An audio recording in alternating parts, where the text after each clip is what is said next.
Very very good morning. कैसे हैं आप सभी? बढ़िया है। मैं बिल्कुल बढ़िया बच्चे।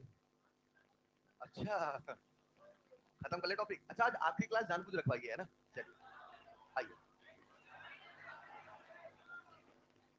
प्यारे बच्चों, कहानी कुछ ऐसी चल रही थी, शुरू करूं, कि केमिकल काइनेटिक्स में अपनी अमोनिया की फैक्ट्री तो हमने फैक्ट्री मांग लगा दी थी ना। बस फटाफट खत्म कर लेते हैं। हम लोग पढ़ रहे थे इफेक्ट ऑफ टेम्परेचर।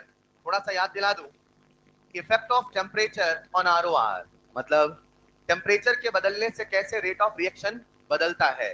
तो मैंने कहा टेम्परेचर के बदलने से रेट ऑफ रिएक्शन बदलता है। इसे 3 हिस्सों में पढ़ाऊंगा। आपका ध्यान चाहिए बच्चे।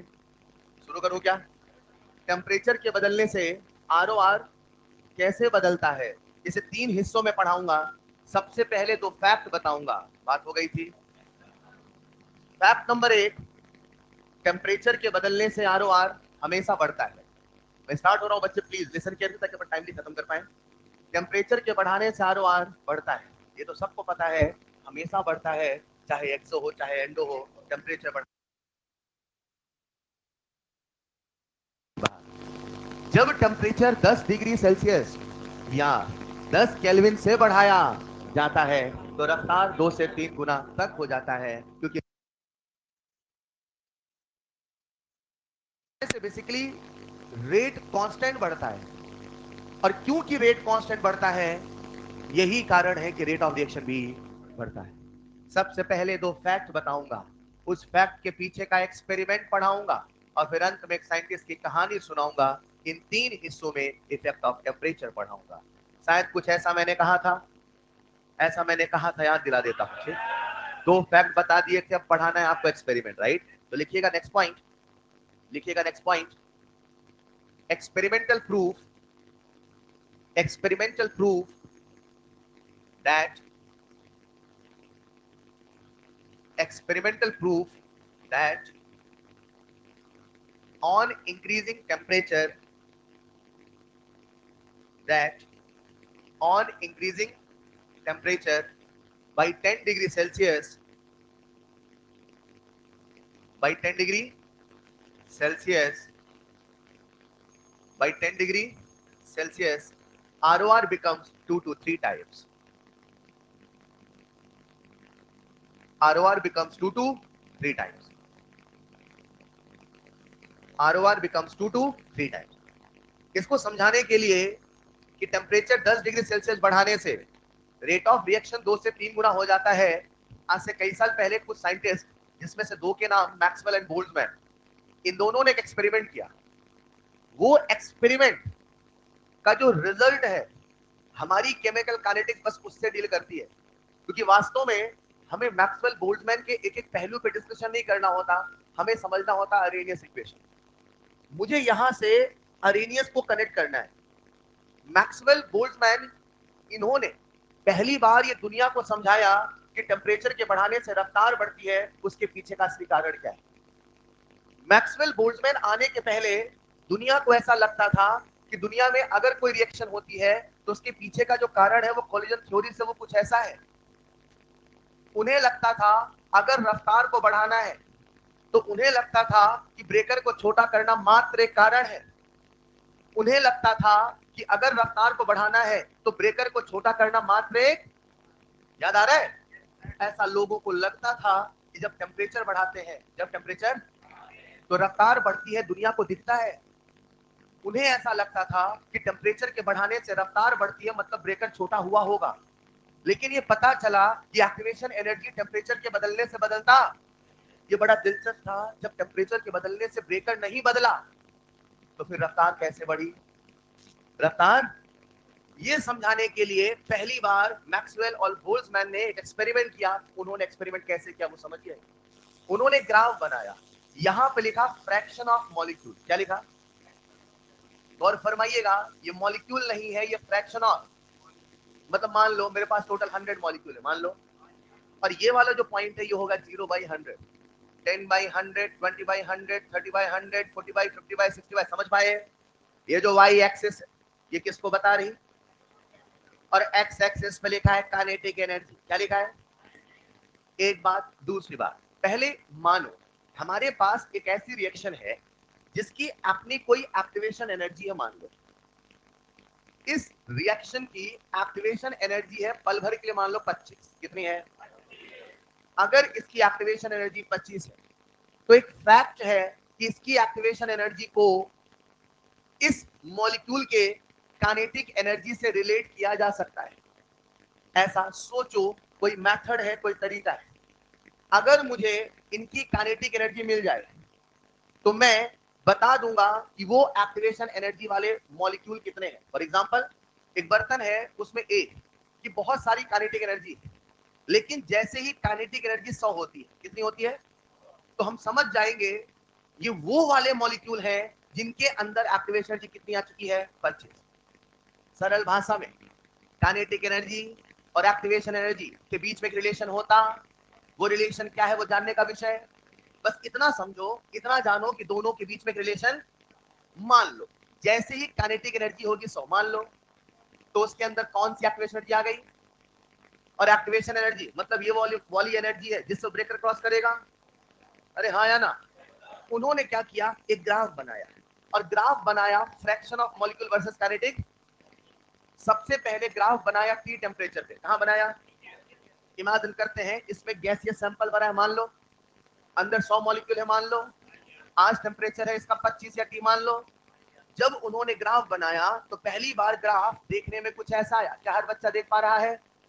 बोलो ना बच्चों, ये क्या एक्स एक्सिस काइनेटिक एनर्जी है, बोलो ना।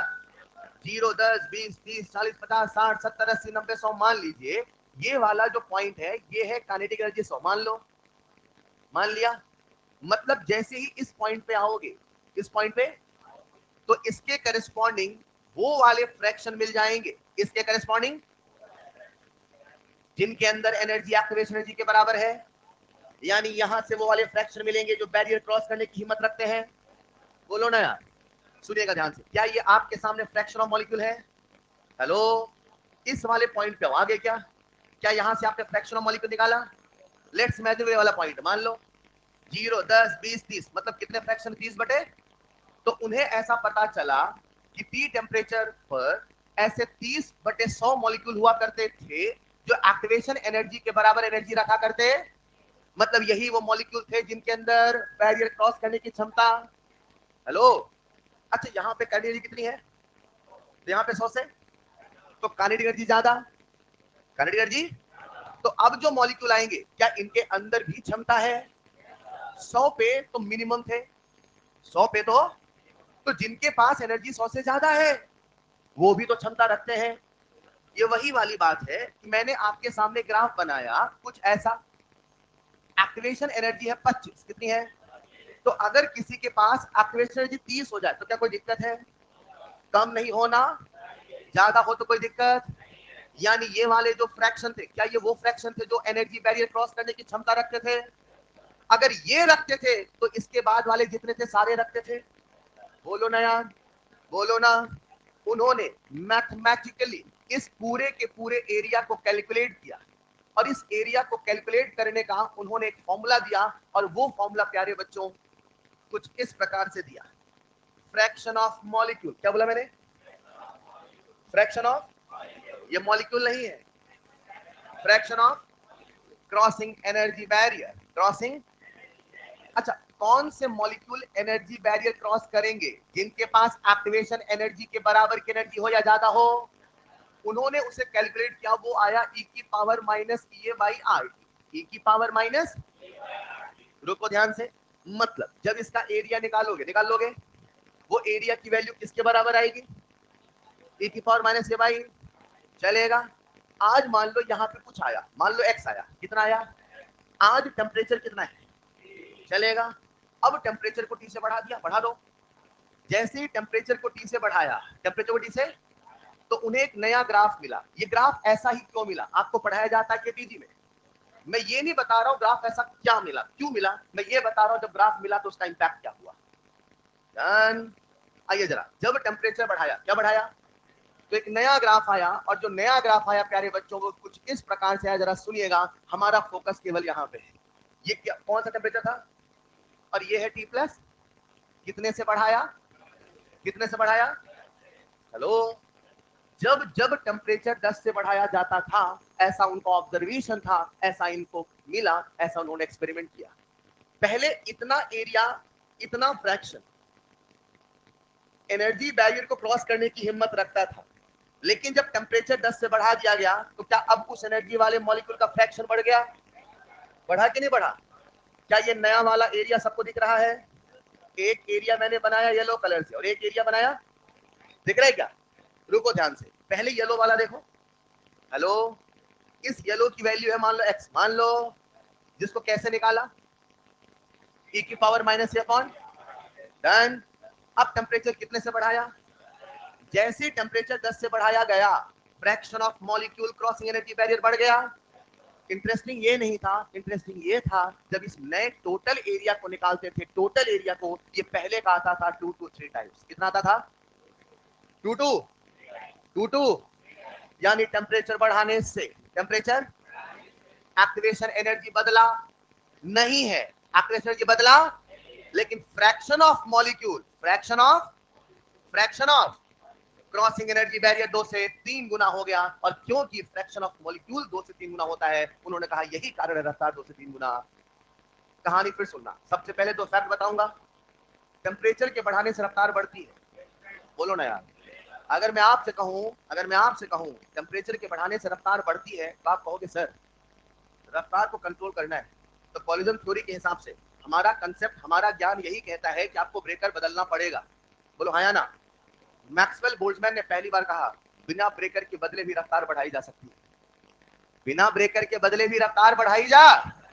उन्होंने एक्सपेरिमेंटली साबित करके बताया, एक्सपेरिमेंटली, कि टेम्परेचर बढ़ाने से fraction of molecule crossing energy barrier बढ़ जाते हैं। मतलब पहले अगर यहां से यहां 25 जाते थे, अब 50 जाने लगे, ब्रेकर नहीं बदला, रफ्तार अपने आप बढ़ गई।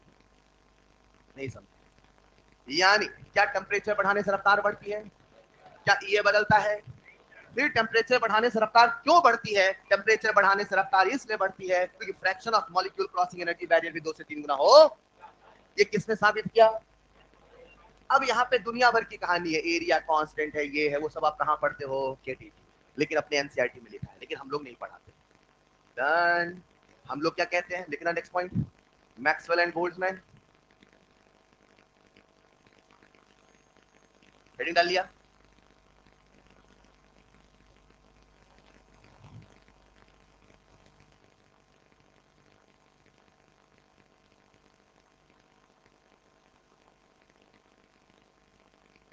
ये सारी कहानी चल रही थी, वहीं पे बैठे थे अरेनियस। कौन बैठे थे? उन्होंने कहा मैक्सवेल तो बहुत अच्छी बात तुमने बताई है।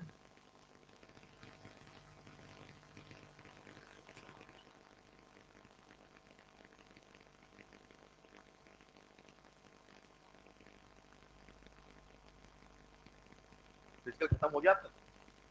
अभी नहीं हुआ? अभी बचा है क्या?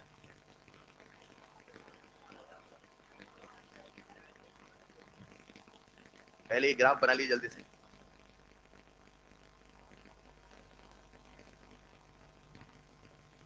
क्या कह रहे हैं?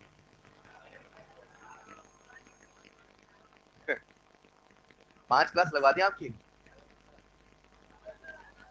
जल्दी लिखो बेटा, लिखते रहे प्लीज, जब स्लॉट खाली होगा कोई।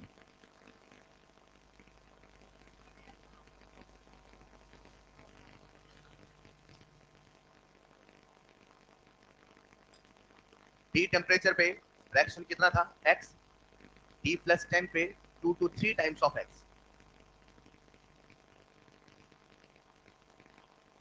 एक सवाल पूछना चाहता, पूछ लो क्या? ये जो व्हाइट वाला एरिया है, क्या येलो का जस्ट इक्वल है? क्या इक्वल हो सकता है? क्या छोटा हो सकता है? कभी भी छोटा होने वाला, क्योंकि टोटल एरिया को इसका 2 से 3 गुना होना है। अगर छोटा हो गया 2 से 3 गुना होने वाला, छोटे बड़े सवाल आएंगे, चलेगा, पहले इसको बना लो। लिख लिया? नीचे लिखिएगा। अब यहाँ पे बहुत सारी बातें हैं, मोस्ट प्रोबेबल, समझ पा रहे हो क्या? वो सब हम कुछ भी नहीं बताते हैं, बस मुझे इतना बताना था कि fraction of molecule crossing energy barrier 2 से 3 गुना हो गया, यही कारण है कि रफ्तार भी 2 से 3 गुना हो गया। ये ग्राफ ऐसा ही क्यों बना, KTG। एरिया कांस्टेंट क्यों है, KTG। P इंटू जेड क्या होने वाला, KTG। कितना हुआ, ये सब कौन पढ़ाएगा, केवल केमिकल काइनेटिक्स। इसको लिख लिया, नीचे पॉइंट लिखिएगा। On increasing temperature, on increasing temperature by 10 degrees Celsius, on increasing temperature by 10 degree Celsius or 10 Kelvin or 10 Kelvin, fraction of molecule crossing energy barrier, fraction of molecules crossing energy barrier, fraction of molecules crossing energy barrier becomes 2 to 3 times, becomes 2 to 3 times, fraction of molecule crossing energy barrier becomes 2 to। चलेगा। एक सवाल पूछता हूं, क्या रफ्तार बढ़ाने के लिए मात्र ब्रेकर को बदलना एक रास्ता है? क्या रफ्तार को बढ़ाने के लिए fraction of molecule crossing energy barrier भी बढ़ाया जा सकता है?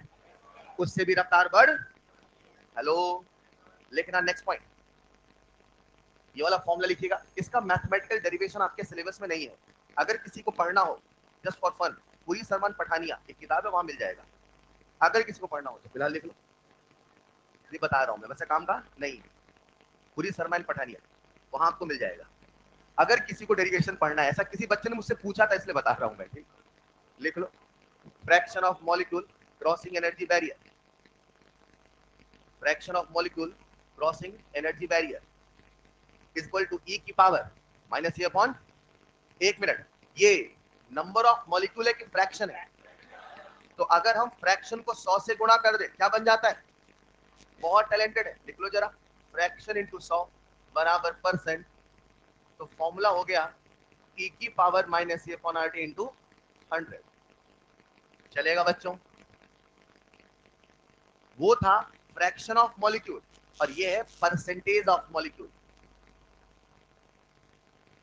Percentage of molecules crossing energy barrier, percentage of molecule crossing energy barrier. एक छोटा सा फॉर्मूला उन्होंने दिया, ई की पावर माइनस ए अपॉन आर टी, इसी का इस्तेमाल किया था आर्रेनियस ने। चलेगा? इस कहानी को एक छोटे सवाल के माध्यम से करते हैं। एक सवाल लिखिएगा बच्चों, if in a reaction, if in a reaction percentage of molecules, percentage of molecules having energy, percentage of molecules having energy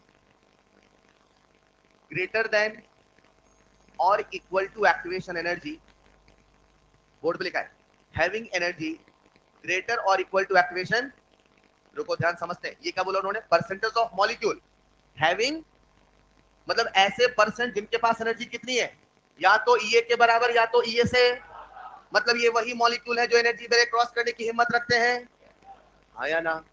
लिखना इज 0.001%, बोर्ड पे लिखा है is 0.001%, then calculate EA, activation energy in kilocalorie, activation energy in kilocalorie at 500 Kelvin, 300 लिखना है क्या, at 500 Kelvin, at 500, 300 इसलिए बोला, RT याद है ना आपको, याद है कि नहीं याद है? सब भूल गए? हाँ ठीक, रिवाइज कर रहे हैं ना आप लोग?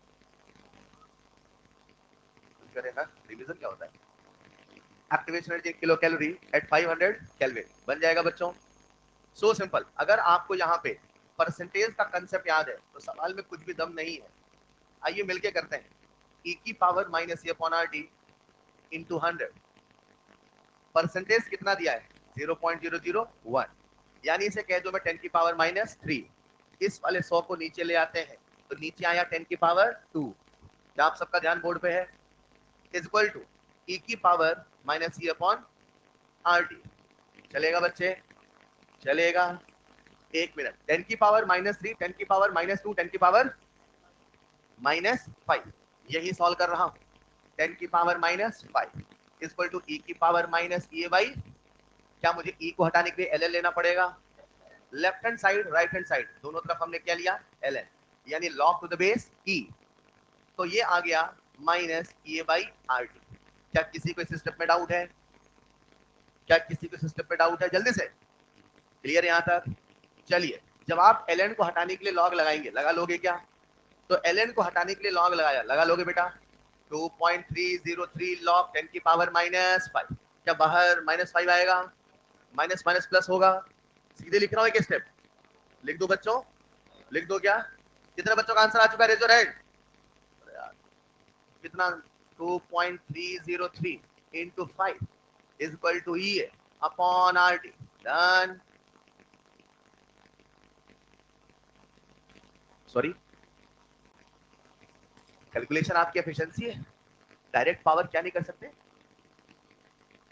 हाँ, नहीं, ln 10 की पावर बिल्कुल कर सकते हैं, फिर ln को तो log में कन्वर्ट करना पड़ेगा ना। एक्चुअली ln 10 की वैल्यू 1 नहीं है, log 10 की वैल्यू 1। ए ln 10 1 होता है कि log 10? चलेगा। चलिए, सबने सॉल्व कर लिया। अब मैंने 500 केल्विन क्यों बोला सुनिएगा, एक बार बोर्ड में आ जाओ। आप लोग गलती कहां करते हो? Please please please please please please, activation जी किसने पूछा है? I will not repeat again. Board पे देखो ना बेटा, किसने पूछा है? छाप लेना बाद में, घर जाके देखो ना। आगे क्या? आर की वैल्यू कैलोरी में 2, टेम्परेचर कितना 500, 500 इंटू 2 1000, 1000 किलो कैलोरी की कैलोरी, कैलोरी। लेकिन मुझे आंसर किसमें चाहिए? तो क्या मुझे इसको 1000 से डिवाइड करना पड़ेगा? अक्सर बच्चे यहीं पे कैलकुलेशन मिस्टेक करते हैं, जब वो नहीं कन्वर्जन करते हैं। आपको याद रखना पड़ेगा कहां उसने किलो बोला है, कहां नहीं बोला है। मैं एक एक स्टेप लिख देता हूं, जरा सुनिएगा। यहां से लिखा मैंने ई, यानी activation energy equal to 2.303 into 5 into RT, यानी 2 इंटू 500। हाँ या ना? ये अभी किसमें है? कैलोरी में। इसे 1000 से डिवाइड करो, अब क्या बना? Kilo calorie. चलेगा? सवाल में कुछ था ही नहीं। एक्टिवेशन एनर्जी कितना आया? 11 पॉइंट। चलेगा? हाँ, जो भी आया कर लोगे ना। मुझे तो फॉर्मूला बताना था, e की पावर -a/RT। देखता हूं आपको यहां तक क्लियर हुआ कि नहीं हुआ। फिर से हम लोग क्या पढ़ रहे हैं? Effect of temperature on ROR। Temperature बढ़ाने से ROR हमेशा बढ़, 10 डिग्री सेल्सियस बढ़ाने से 2 से 3 गुना हो, 10 डिग्री सेल्सियस बढ़ाने से 2 से 3 गुना क्यों होता है, ये समझाने के लिए कौन आए? मैक्सवेल। उन्होंने कहा क्योंकि fraction of molecule crossing energy barrier 2 से 3 गुना होता है, यही कारण है कि रफ्तार भी 2 से 3 गुना हो। ये सारी कहानी चल रही थी, वही बैठे थे अरेनियस। क्या बैठे थे? पूरी क्लास का ध्यान से, अगर आप एनसीईआरटी पढ़ेंगे तो जो मैं कहने वाला हूं, एक चीज को फोकस करना, मैं क्या कह रहा हूं सुनना ध्यान से। वहीं पे बैठे थे अरेनियस। क्या बैठे थे? उन्होंने कहा यार, अगर अगर किसी भी रिएक्शन की रफ्तार को समझना है, तो किसी भी रिएक्शन की रफ्तार को अगर बदलना चाहते हो तो रेट कांस्टेंट बदला जाएगा। मानो ना मानो, किसी भी रिएक्शन की जो रफ्तार है, I will not repeat again, किसी भी रिएक्शन की जो रफ्तार है वो रेट कांस्टेंट के प्रोपोर्शनल है कि नहीं है? रेट कांस्टेंट ही रेट के प्रोपोर्शनल है, रेट ही रेट कांस्टेंट के प्रोपोर्शनल है। उसी समय मैक्सवेल की थ्योरी आ चुकी थी, बोलो ना यार। और मैक्सवेल की थ्योरी के पहले सारी कहानी चल रही कॉलिजन थ्योरी। कौन चल रही? कॉलिजन थ्योरी में कितने बैरियर थे? 2। नंबर 1 एनर्जी बैरियर, नंबर 2, जब पहली बार कॉलिजन थ्योरी आया तो उसमें ओरिएंटेशन बैरियर का जिक्र नहीं था। यह आपके एनसीईआरटी में लिखा है, कैसे जरा सुनिएगा। मान लो दुनिया में केवल एक ही बैरियर है, एनर्जी बैरियर, मान लो। तो अरहेनियस ने क्या सोचा सुनिएगा, अभी ओरिएंटेशन बैरियर नहीं है, अभी ओरिएंटेशन बैरियर, लेकिन आपको हमने बता दिया कि बैरियर 2 होते हैं। लेकिन जब पहली बार खोज हुई थी तो उस समय ओरिएंटेशन बैरियर जैसी चीज दुनिया में, उस समय लोगों को ऐसा लगता था यार, अगर किसी रिएक्शन की रफ्तार बढ़ानी है तो रेट कांस्टेंट बढ़ा दो, और रेट बढ़ाना है तो कॉलिजन फ्रीक्वेंसी बढ़ाना पड़ेगा। हेलो हेलो, जेड सबको याद है? जेड का मतलब collision per unit volume per unit time में कुल कितने मॉलिक्यूल टकराए, यही तो कॉलिजन फ्रीक्वेंसी कहलाता है। यानी जेड होगा ज्यादा, जेड होगा तो रफ्तार होगी। खूब टकराए, खूब टकराए, खूब टकराए, खूब टकराए, लेकिन एनर्जी बैरियर क्रॉस करने की हिम्मत किसी में नहीं है, तो रफ्तार भी आने वाली। मैक्सवेल की थ्योरी आ ही चुकी थी, मैक्सवेल का एक्सपेरिमेंट आ ही चुका था। तो अरेनियस ने क्या कहा कि किसी भी रिएक्शन की जो रफ्तार है वो जेड के तो प्रोपोर्शनल है ही सही, साथ ही साथ वो ई की पावर माइनस ए अपॉन आर टी के भी प्रोपोर्शनल है। हेलो, ये कुछ ऐसा है प्यारे बच्चों कि मैं आपसे कहता हूँ एक नंबर है ए, वो बी के भी प्रोपोर्शनल है, सी के भी प्रोपोर्शनल है, तो आप सब कह सकते हैं यानी कि जो ए है वो बी और सी के प्रोपोर्शनल है। ये कुछ ऐसा था कि अरेनियस साहब ने कहा कि जो रेट है वो इसके भी प्रोपोर्शनल है, और तो उन्होंने क्या कहा, इन दोनों प्रोपोर्शनलिटी को मिलाया, इन दोनों प्रोपोर्शनलिटी को मिलाया और उन्होंने एक इक्वेशन बनाई। ये जो इक्वेशन आपके सामने आई कुछ ऐसी आई, k proportional to Z into e की पावर माइनस माइनस ये बाई माइनस ये बाई आर टी। क्या ये fraction of molecule crossing energy barrier है? जेड का मतलब क्या, कॉल्जर फ्रीक्वेंसी है। एनसीईआरटी लिखता है अरेनियस के शुरुआती इक्वेशन में से पहली इक्वेशन थी।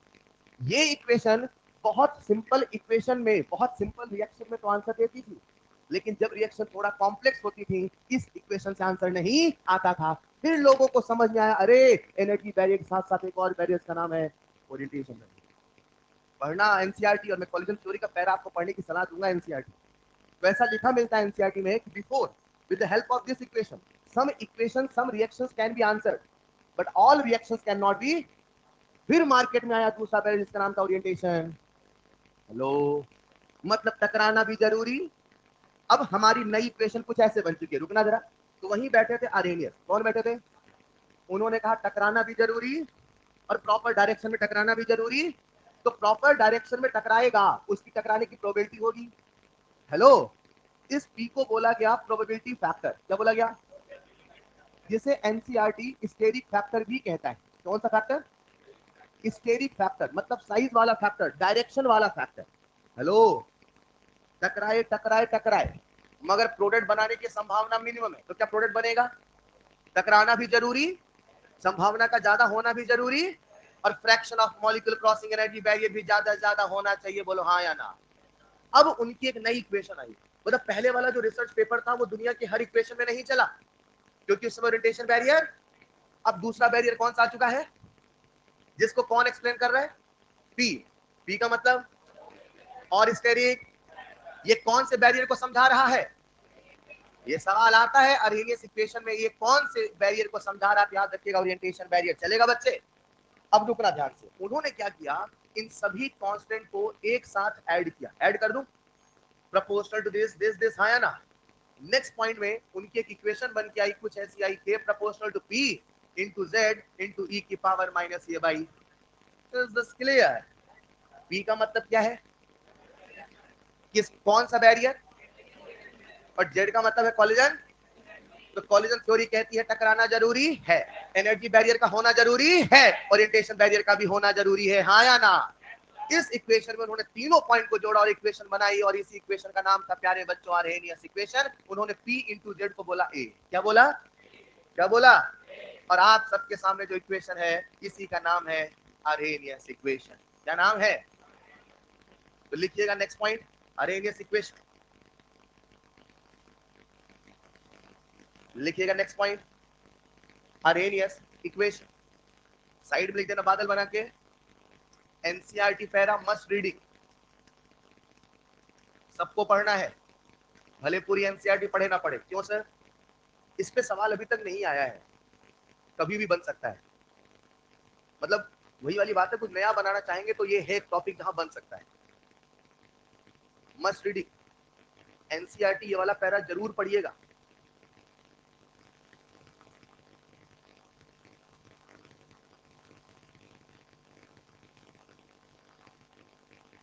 जैसा बोर्ड पे लिखा लिख लीजिए। पी का मतलब है प्रोबेबिलिटी फैक्टर और स्टेरिक फैक्टर। ये किस बैरियर को एक्सप्लेन करता है? Orientation barrier. लिख लिया होगा।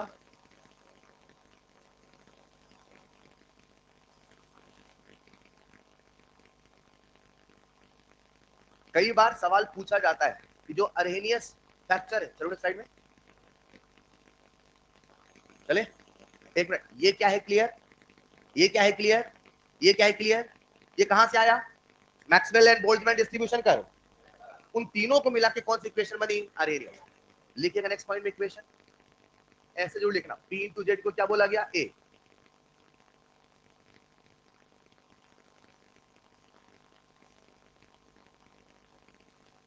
हम सबके सामने इक्वेशन आ चुकी है जिसका नाम है अरेनियस इक्वेशन। इसमें आपको के समझ में आता है, इसमें आपको ई की पावर माइनस ए अपॉन आर टी भी समझ में आता है। बस समझने की आवश्यकता है तो किसको? ए को। ए लॉजिक से सोचो क्या नाम रखना चाहिए? ऑफ कोर्स तो इसका नाम रखा गया अरेनियस कांस्टेंट। इसे मार्केट में और भी कई नाम से जाना जाता है। इसे अरेनियस कांस्टेंट भी कहते हैं, इसे अरेनियस फैक्टर भी कहते हैं, अरेनियस पैरामीटर भी कहते हैं।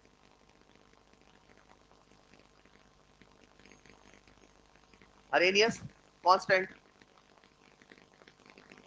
और अरेनियस पैरामीटर, इंग्लिश में जब भी कोई चीज पहले लिखी होती है उसे बोलते हैं प्री, है ना? और जो भी चीज बाद में होती है उसे बोलते हैं पोस्ट। ये ई के पहले है कि नहीं है?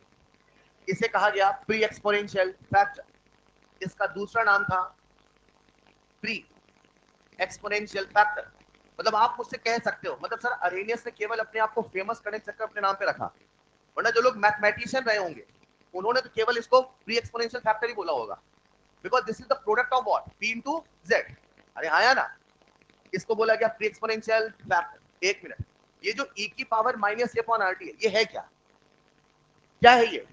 नंबर की फ्रैक्शन। किसका fraction? Fraction of molecule crossing energy barrier, हाँ या ना? तो जो फ्रैक्शन है क्या उसकी कोई यूनिट होगी? फ्रैक्शन कोई यूनिट होगी? है? एक क्लास में 100 बच्चे थे, उसमें से 60 बॉयज है, what is the fraction of boys? 60 बटे 100, उसकी यूनिट क्या होगी? फ्रैक्शन को यूनिट नहीं है ना? क्या ये यूनिटलेस हुआ? यानी इसकी जो यूनिट है क्या वो इसके बराबर है? के। क्या रेट कांस्टेंट है? रेट कांस्टेंट की यूनिट ऑर्डर के बदलने से बदलती है, मात्र फर्स्ट ऑर्डर के लिए। क्या वर्ड बोला मैंने? क्या दुनिया में केवल फर्स्ट ऑर्डर है? क्या सबसे ज्यादा कॉमन फर्स्ट ऑर्डर है? जो सबसे ज्यादा कॉमन है उसकी बात कर ली जाए। क्या दुनिया में सबसे ज्यादा कॉमन फर्स्ट ऑर्डर है? मात्र फर्स्ट ऑर्डर के लिए। क्या वर्ड बोला मैंने? क्या ये सेकंड इनवर्स होगा? तो क्या इसका यूनिट भी सेकंड इनवर्स होगा? मात्र फर्स्ट ऑर्डर के लिए क्या उस एक की यूनिट सेकंड इनवर्स होगी? तो मात्र फर्स्ट ऑर्डर के लिए इसको बोला जाता है फ्रीक्वेंसी फैक्टर। क्या बोलते हैं? लिखिएगा next point,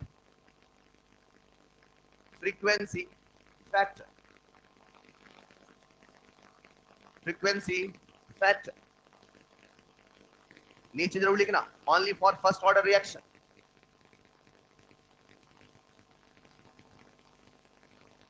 only for first order reaction. यानी बच्चों आओ इस इक्वेशन को समझते हैं। इसी में नीट 2023 और कई दफा सवाल पूछा गया, ध्यान से समझना। आप सबके सामने एक इक्वेशन आ चुकी है, क्या आपको इक्वेशन याद हुई? के बराबर इंटू ई की पावर माइनस ए अपॉन, यही याद करना है, बहुत प्यारे प्यारे रिजल्ट आएंगे। के बराबर ए इंटू ई की पावर माइनस ए अपॉन, क्या कोई आपसे पूछे ए क्या है तो बता दोगे? ए किसका प्रोडक्ट है? पी इंटू, हाँ या ना? ये जो ए है याद रखना, ये मात्र मात्र मात्र डिपेंड करता है रिएक्शन पे, दुनिया में और कोई दूसरा फैक्टर नहीं। लिखना नेक्स्ट पॉइंट स्टार बना के, a depends on reaction only. A depends on reaction only. जो ए है वो केवल किस पे डिपेंड करेगा? और कोई फैक्टर? और कोई फैक्टर? टेम्परेचर के बदलने से जेड बढ़ेगा तो पी घटेगा। फील करना चाहते हो? टेम्परेचर बढ़ाओ, जेड बढ़ेगा, कॉलिजन फ्रीक्वेंसी बढ़ेगा। जब कॉलिजन फ्रीक्वेंसी बढ़ेगा तो प्रॉपर डायरेक्शन में टकराने की प्रोबेबिलिटी, मतलब ये बदलने वाला। अरे बोलो ना, रुको ध्यान से। इस चैप्टर में कुल कितने कांस्टेंट आ गए? क्या आप सबने के डैश को सुना? क्या आपने के को सुना? क्या आपने ई को सुना? क्या आपने ए को सुना? के डैश कितने फैक्टर? के, ई, ए, क्या बात है, क्या नाम बता दोगे? के डैश नंबर 1। कंसंट्रेशन बदलने से बदलता है, किसका कंसंट्रेशन? एक्सेस वाले का कि मिनिमम वाले का? एक्सेस वाले। भूल गए? आगे करें यस सर। क्या कंसंट्रेशन बदलने से बदलेगा? रिएक्शन भी एक फैक्टर है, टेम्परेचर भी एक फैक्टर है, कैटलिस्ट भी एक फैक्टर। याद आया? जरा मुझे ये बता दो कितने फैक्टर? उसमें कंसंट्रेशन, ई में, उसमें टेम्परेचर, कंसंट्रेशन, ए में मात्र रिएक्शन और कोई फैक्टर नहीं है। लिखिएगा नेक्स्ट पॉइंट इसका बना के लिखते चलो खटाखट खटाखट।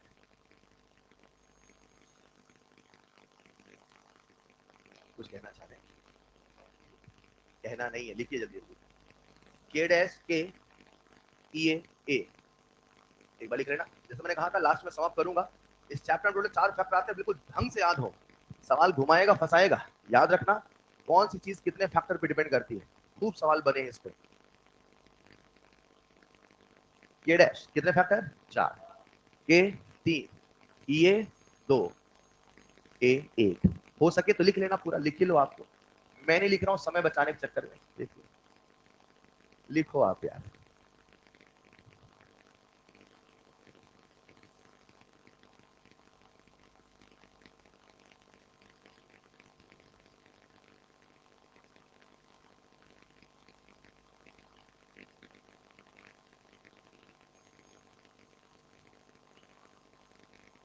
अब इसमें दुनिया भर के सवाल बन सकते हैं। 4 लिख दें। कौन सा फैक्टर है जो मात्र टेम्परेचर बदलने से बदलता है? कौन सा फैक्टर है? समझ पाए ना? तो वो आपको याद होगा तो कर पाएंगे। फिलहाल क्या आप सबको अरेनियस इक्वेशन याद हो गई? एक बार बोल के बताओ जरा। के बराबर ए इंटू ई की पावर माइनस ए अपॉन आर टी। सब लोग बोर्ड पे आइए। कोई लिखेगा नहीं। के बराबर ए इंटू ई की पावर माइनस ए अपॉन, शानदार, माइनस ए अपॉन, अरे आया ना? इसको अगर मैं कहूं तो ऐसे भी तो लिख सकता हूं, जरा सुनिएगा। के इक्वल टू ए, के इक्वल टू अपॉन ई की पावर माइनस ए अपॉन आर टी। हाँ या ना? नहीं कह सकता? नहीं कह सकता। यहाँ पे क्या होगा? प्लस।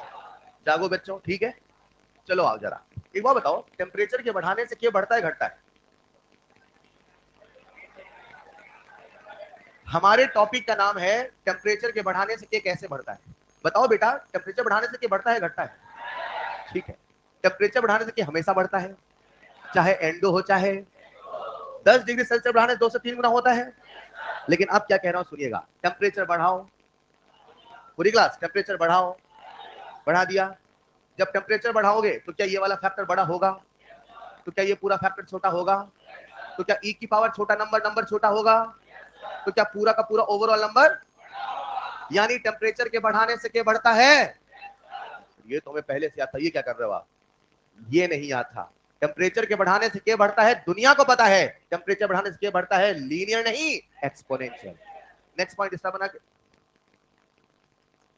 टेम्परेचर इंक्रीजेस, के इंक्रीजेस एक्सपोनेंशियल। टेम्परेचर इंक्रीजेस, के इंक्रीजेस एक्सपोनेंशियल। एक बच्चा मेरी बातों को ध्यान सुन रहा था, उसके मन में लालच आया, यार टेम्परेचर बढ़ाने से क्या बढ़ता है, वो भी लीनियर नहीं। तो उसने कहा सर सर सर, क्या बोला उसने? के बराबर ए इंटू ई की पावर माइनस ए अपॉन आर डी। हेलो, उसने कहा टेम्परेचर बढ़ाते, टेम्परेचर बढ़ाते, टेम्परेचर बढ़ाते बढ़ाते हमने कर दिया ए इनफाइनाइट। क्या कर दिया? आ जाओ सोलो बोर्ड पे। टेम्परेचर बढ़ाते बढ़ाते, तो बच्चे ने क्या कहा? सर टेम्परेचर बढ़ाने से क्या बढ़ता है? इनफाइनाइट नहीं बेटा, एक्सपोनेंशियली। टेम्परेचर बढ़ाने से क्या बढ़ता है? तो बच्चों को क्या लगा? टेम्परेचर बढ़ाऊंगा के दंड से, बढ़ाऊंगा के दंड से। अरे हाँ या ना? टेम्परेचर बढ़ाते बढ़ाते कितना कर दिया? तो के बढ़ते बढ़ते कितना हो जाएगा? समझ पा रही क्या? दन दन दन दन दन, हाँ या ना? अब उसने क्या कहा कि सर टेम्परेचर बढ़ाते बढ़ाते क्या के बढ़ते बढ़ते इनफाइनाइट हो जाएगा? मैंने कहा ऐसा होने वाला। सुनो, यहीं पे कंसेप्ट आया। मतलब उसकी जो बढ़ने की तरीका है, शुरू में तो एक्सपोनेंशियल बढ़ता है, और अगर जीवन भर एक्सपोनेंशियल बढ़ता रहता तो अंत में भी तो इनफाइनाइट होना था। लेकिन वो इनफाइनाइट होने वाला। तो कंसेप्ट ये है कि टेम्परेचर बढ़ाने से क्या बढ़ता है? एक्सपोनेंशियल बढ़ता है, लेकिन सदा तक नहीं बढ़ता, कहीं ना कहीं जाके थमने वाला। कैसे थमेगा वो समझना। ठीक, टेम्परेचर बढ़ाते बढ़ाते कितना कर दिया? कर दो बेटा। कर दिया क्या? आई will not repeat again. Temperature बढ़ाते बढ़ाते कर दो infinite, something upon infinite, something upon infinite. क्या ये पूरा जीरो हो गया? ई की पावर जीरो, बोलो ना। जब टेम्परेचर बढ़ाते बढ़ाते इनफाइनाइट होगा तो क्या के बढ़ते बढ़ते ए के बराबर होगा, के बढ़ते बढ़ते ए के बराबर होगा, मतलब एल एन के बराबर एल एन ए होगा, मतलब लॉग के बराबर लॉग ए होगा। मैं क्या कहना चाहता हूं जरा सुनिएगा प्यारे बच्चों, जब टेम्परेचर होगा इनफाइनाइट, जब टेम्परेचर होगा, what is the maximum value of के, ए के बराबर, अरे हाँ या ना, अगर टेम्परेचर इनफाइनाइट होगा तो के बराबर ए, और ऐसा कभी नहीं होगा। जब टेम्परेचर इनफाइनाइट तो के बराबर ए, और ऐसा कभी नहीं होगा, ऐसा कभी नहीं होगा। ये होगा तो ये होगा, ऐसा कभी नहीं। क्यों नहीं होगा जानना चाहते हैं? ऐसे समझो, जब ये होगा, क्या बोला मैंने, तो क्या ये होगा, अरे बोलो ना, जब ये होगा तो ये, और अगर ये होगा तो के बाई ए बराबर 1 भी तो होगा, और अगर ये होगा तो आप सबको अरेनियस इक्वेशन याद है कि नहीं याद है, के बराबर इंटू ई की power minus a by R T, हाँ या ना, अरे हाँ या ना। अगर ये होगा तो ये होगा, तो ये होगा कि नहीं होगा, पक्का। और के बाई ए बराबर 1 होना, के बाई ए बराबर, ये भी तो कह सकते हैं ई की power minus E A by R T 1 होगा। हेलो, अगर ये होगा तो ये होगा तो ये होगा, और अगर ये होगा का मतलब समझना, ई की पावर माइनस ए अपॉन आर टी क्या है, फ्रैक्शन ऑफ मॉलिक्यूल क्रॉसिंग। यार क्या कर रहे हो, मन नहीं कर रहा है, fraction of molecule crossing energy कितना होगा, मतलब fraction of molecule crossing energy barrier 1 होना, मतलब 100 टकराने आए थे, 100 के अंदर बैरियर क्रॉस कर गए। अरे बोलो ना, अगर ऐसा होगा, क्या बोला मैंने, अगर ऐसा होगा तो ऐसा होगा तो ऐसा होगा तो ऐसा होगा, और अगर ऐसा होगा, सुनना, अगर ऐसा, यानी fraction of molecule crossing energy barrier 1 होगा, अरे बोलो ना, और fraction of molecule crossing energy barrier 1 तभी होगा, तभी होगा, तभी होगा मेरे प्यारे बच्चों, जितने टकराने आए थे सारे के सारे बैरियर क्रॉस करके, बोलो हाँ या ना, जितने टकराने आए सारे बैरियर क्रॉस कर गए, यानी ना तो किसी में एनर्जी बैरियर था, ना तो किसी में ओरिएंटेशन बैरियर था। ये दुनिया को समझ में नहीं आई यार, इतने टकराएंगे किसी न किसी एक में तो ओरिएंटेशन बैरियर आएगा। एक सेकंड में कितने मॉलिक्यूल टकरा रहे थे, 10 की पावर 25, 10 की पावर 28 कॉलिजन फ्रीक्वेंसी, क्या बोल रहा हूं, एक सेकंड में याद है ना, कितने टकराए, 10 की पावर, 10 की पावर, अगर टेम्परेचर बढ़ाओगे, टेम्परेचर, किसी ना किसी एक पे तो ओरिएंटेशन बैरियर होगा ना यार। ये तो असंभव सा लगता है कि सबके सब प्रॉपर डायरेक्शन टकरा रहे हैं, दिस सीम्स इम्पॉसिबल, हाँ या ना। कॉलिजन थ्योरी कहती है अगर टेम्परेचर इनफाइनाइट होगा, टेम्परेचर इनफाइनाइट, तो ऐसा होगा, और ऐसा कभी होने वाला नहीं है। के की मैक्सिमम वैल्यू कितनी होगी, और वो कभी होने वाली, वो कब होगी, जब टेम्परेचर, और वो कभी होने वाला, नीट 2023 ने इसी को घुमा के कुछ ऐसे पूछा, जरा सुनिएगा, क्या आप सबका ध्यान बोर्ड पे है, क्या आप सबको रेडियस इक्वेशन याद है, बोलो जरा, के बराबर इंटू ई की power minus a by R T, हाँ या ना। हमने पढ़ा जब टेम्परेचर इनफाइनाइट होगा तो ऐसा होगा, ऐसा होने वाला। उन्होंने कहा दुनिया को नए नजर से देखो, जब ये जीरो होगा, सोचो सोचो सोचो, कर दो जीरो, जब ये जीरो तो ये पूरा जीरो, ई की पावर 01, जब ये जीरो होगा तो क्या के बराबर ए होगा, और अगर ऐसा होगा जितने टकराने आए थे सारे क्रॉस कर जाएंगे, ऐसा कभी होने वाला, सुनना, एज पर कॉलिजन थ्योरी, क्या वर्ड बोला मैंने, मैं नहीं कहता हूं दुनिया में कोई थ्योरी नहीं है, मैं कह रहा हूं एज पर कॉलिजन थ्योरी, ऐसा होने वाला नहीं है, क्योंकि अगर ऐसा हुआ, अगर कैसा हुआ, ऐसा तो ऐसा, ऐसा नहीं तो ऐसा नहीं, ये समझ पाए, पक्का। मैं नहीं कहता हूं ऐसा कभी दुनिया में नहीं हो सकता, मैं ये कह रहा हूं कॉलिजन थ्योरी ऐसा होने वाला। अब जो कह रहा हूं बहुत ध्यान से, अगर कभी नीट में कोई विवादास्पद सवाल आता है, कभी भी होता है, याद रखना हमारा रेफरेंस एनसीईआरटी कौन है, और एनसीईआरटी में मात्र एक थ्योरी है, कॉलिजन थ्योरी। जब अपन थोड़ा ज्यादा दिमाग लगाते हैं, है ना, बड़ी बड़ी किताबों वाला, तो भाई सब गड़बड़ है खेल। लेकिन अगर केवल एनसीईआरटी के दायरे में रह के सोचे, तो एनसीईआरटी मात्र एक थ्योरी गिवन है, कौन सी, कॉलिजन थ्योरी। और कॉलिजन थ्योरी साफ साफ कहती है अगर ऐसा होगा तो ऐसा होगा, ऐसा होने वाला नहीं। अब कॉलिजन थ्योरी सही है गलत बात की बात, वो अलग मसला है, लेकिन इस थ्योरी के हिसाब से ऐसा होने वाला नहीं है, क्योंकि अगर ऐसा होगा तो ऐसा होगा, ऐसा होने का मतलब है जितने टकराने आए सारे प्रोडक्ट बन गए। This seems impossible. अगर ऐसा होता ना मेरे भाई, न कोई ओरिएंटेशन बैरियर है न कोई बैरियर है, ऐसा हो ही नहीं सकता। मैं क्या कह रहा हूं समझ पा रहे हैं क्या? कॉपी में कैसे लिखेंगे, कहां तक लिख लिया था आपने? ये लिख लिया था। नेक्स्ट पॉइंट लिखना ऐसे, t tends to infinite, t tends to infinite, जैसे बोलो वैसा लिखना, t tends to infinite, then k is equal to a, t tends to infinite, then k is equal to a।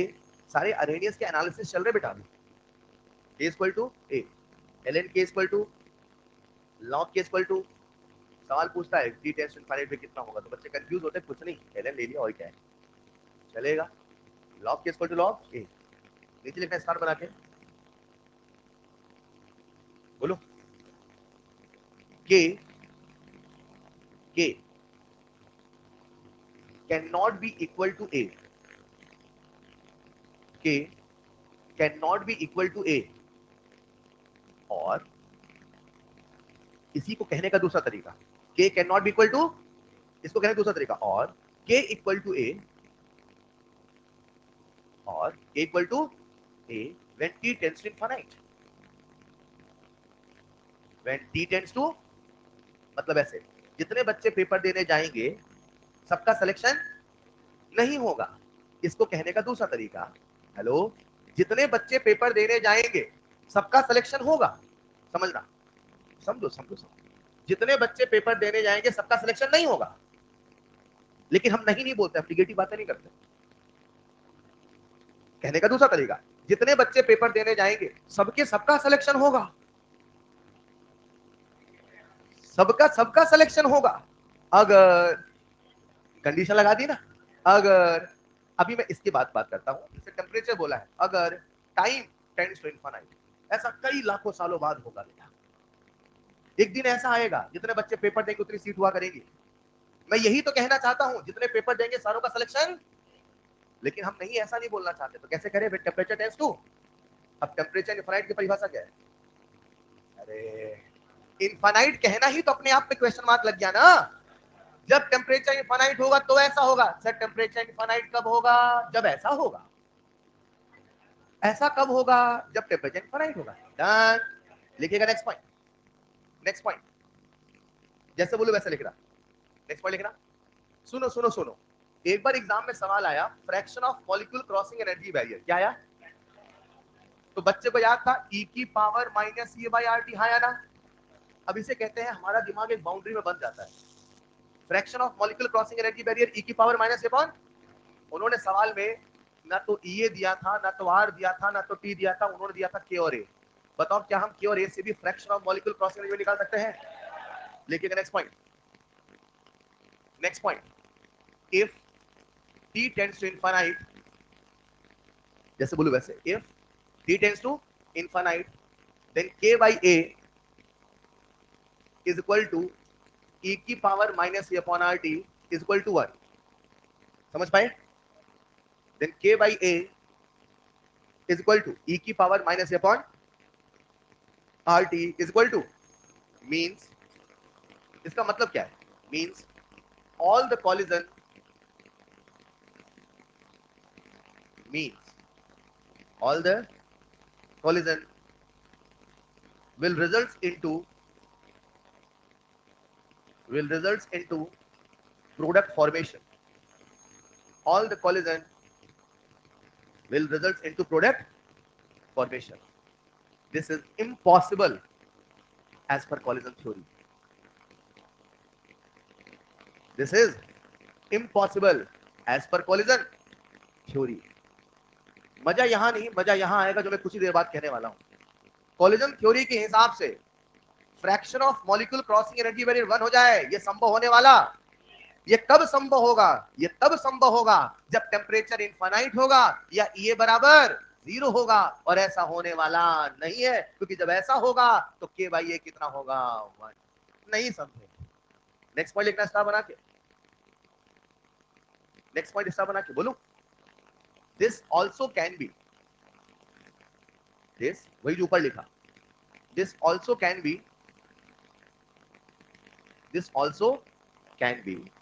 explained in this way. इसे हम ऐसे भी कह सकते हैं, can also be explained in this way. इस way ऐसे, temperature tends to infinite और EA is equal to 0, temperature tends to infinite और EA is equal to 0, then K by A is equal to, ये 1 कैसे हो गया, समझ पाए ना कि नहीं समझे? पक्का? K by A is equal to 1, ये पॉसिबल है कि इम्पॉसिबल है? ये इम्पॉसिबल क्यों है सर? ये होने का मतलब है सारे के सारे प्रोडक्ट बन गए। K by A 1 होने का मतलब क्या है? E की पावर माइनस अपॉन RT 1 हुआ।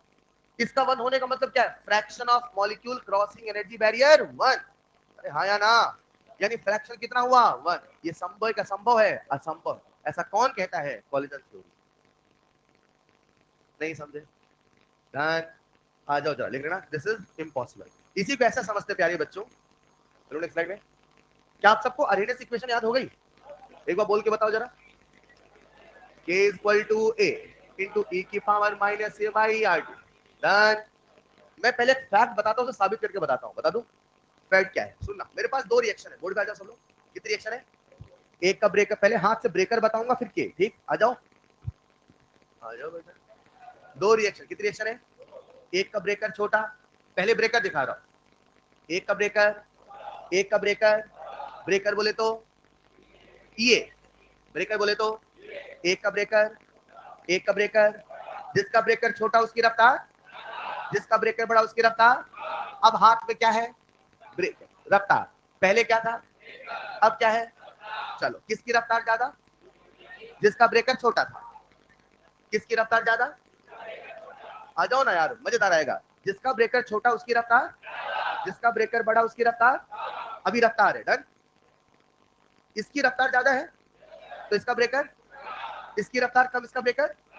अब सुना, इसका रेट कांस्टेंट ज्यादा और इसका rate constant, done. Done. Temperature बढ़ाओ, ये बढ़ेगा घटेगा? इसका किसका? क्या बात है, इसका बढ़ेगा इसका बढ़ेगा, दोनों बढ़ेगा।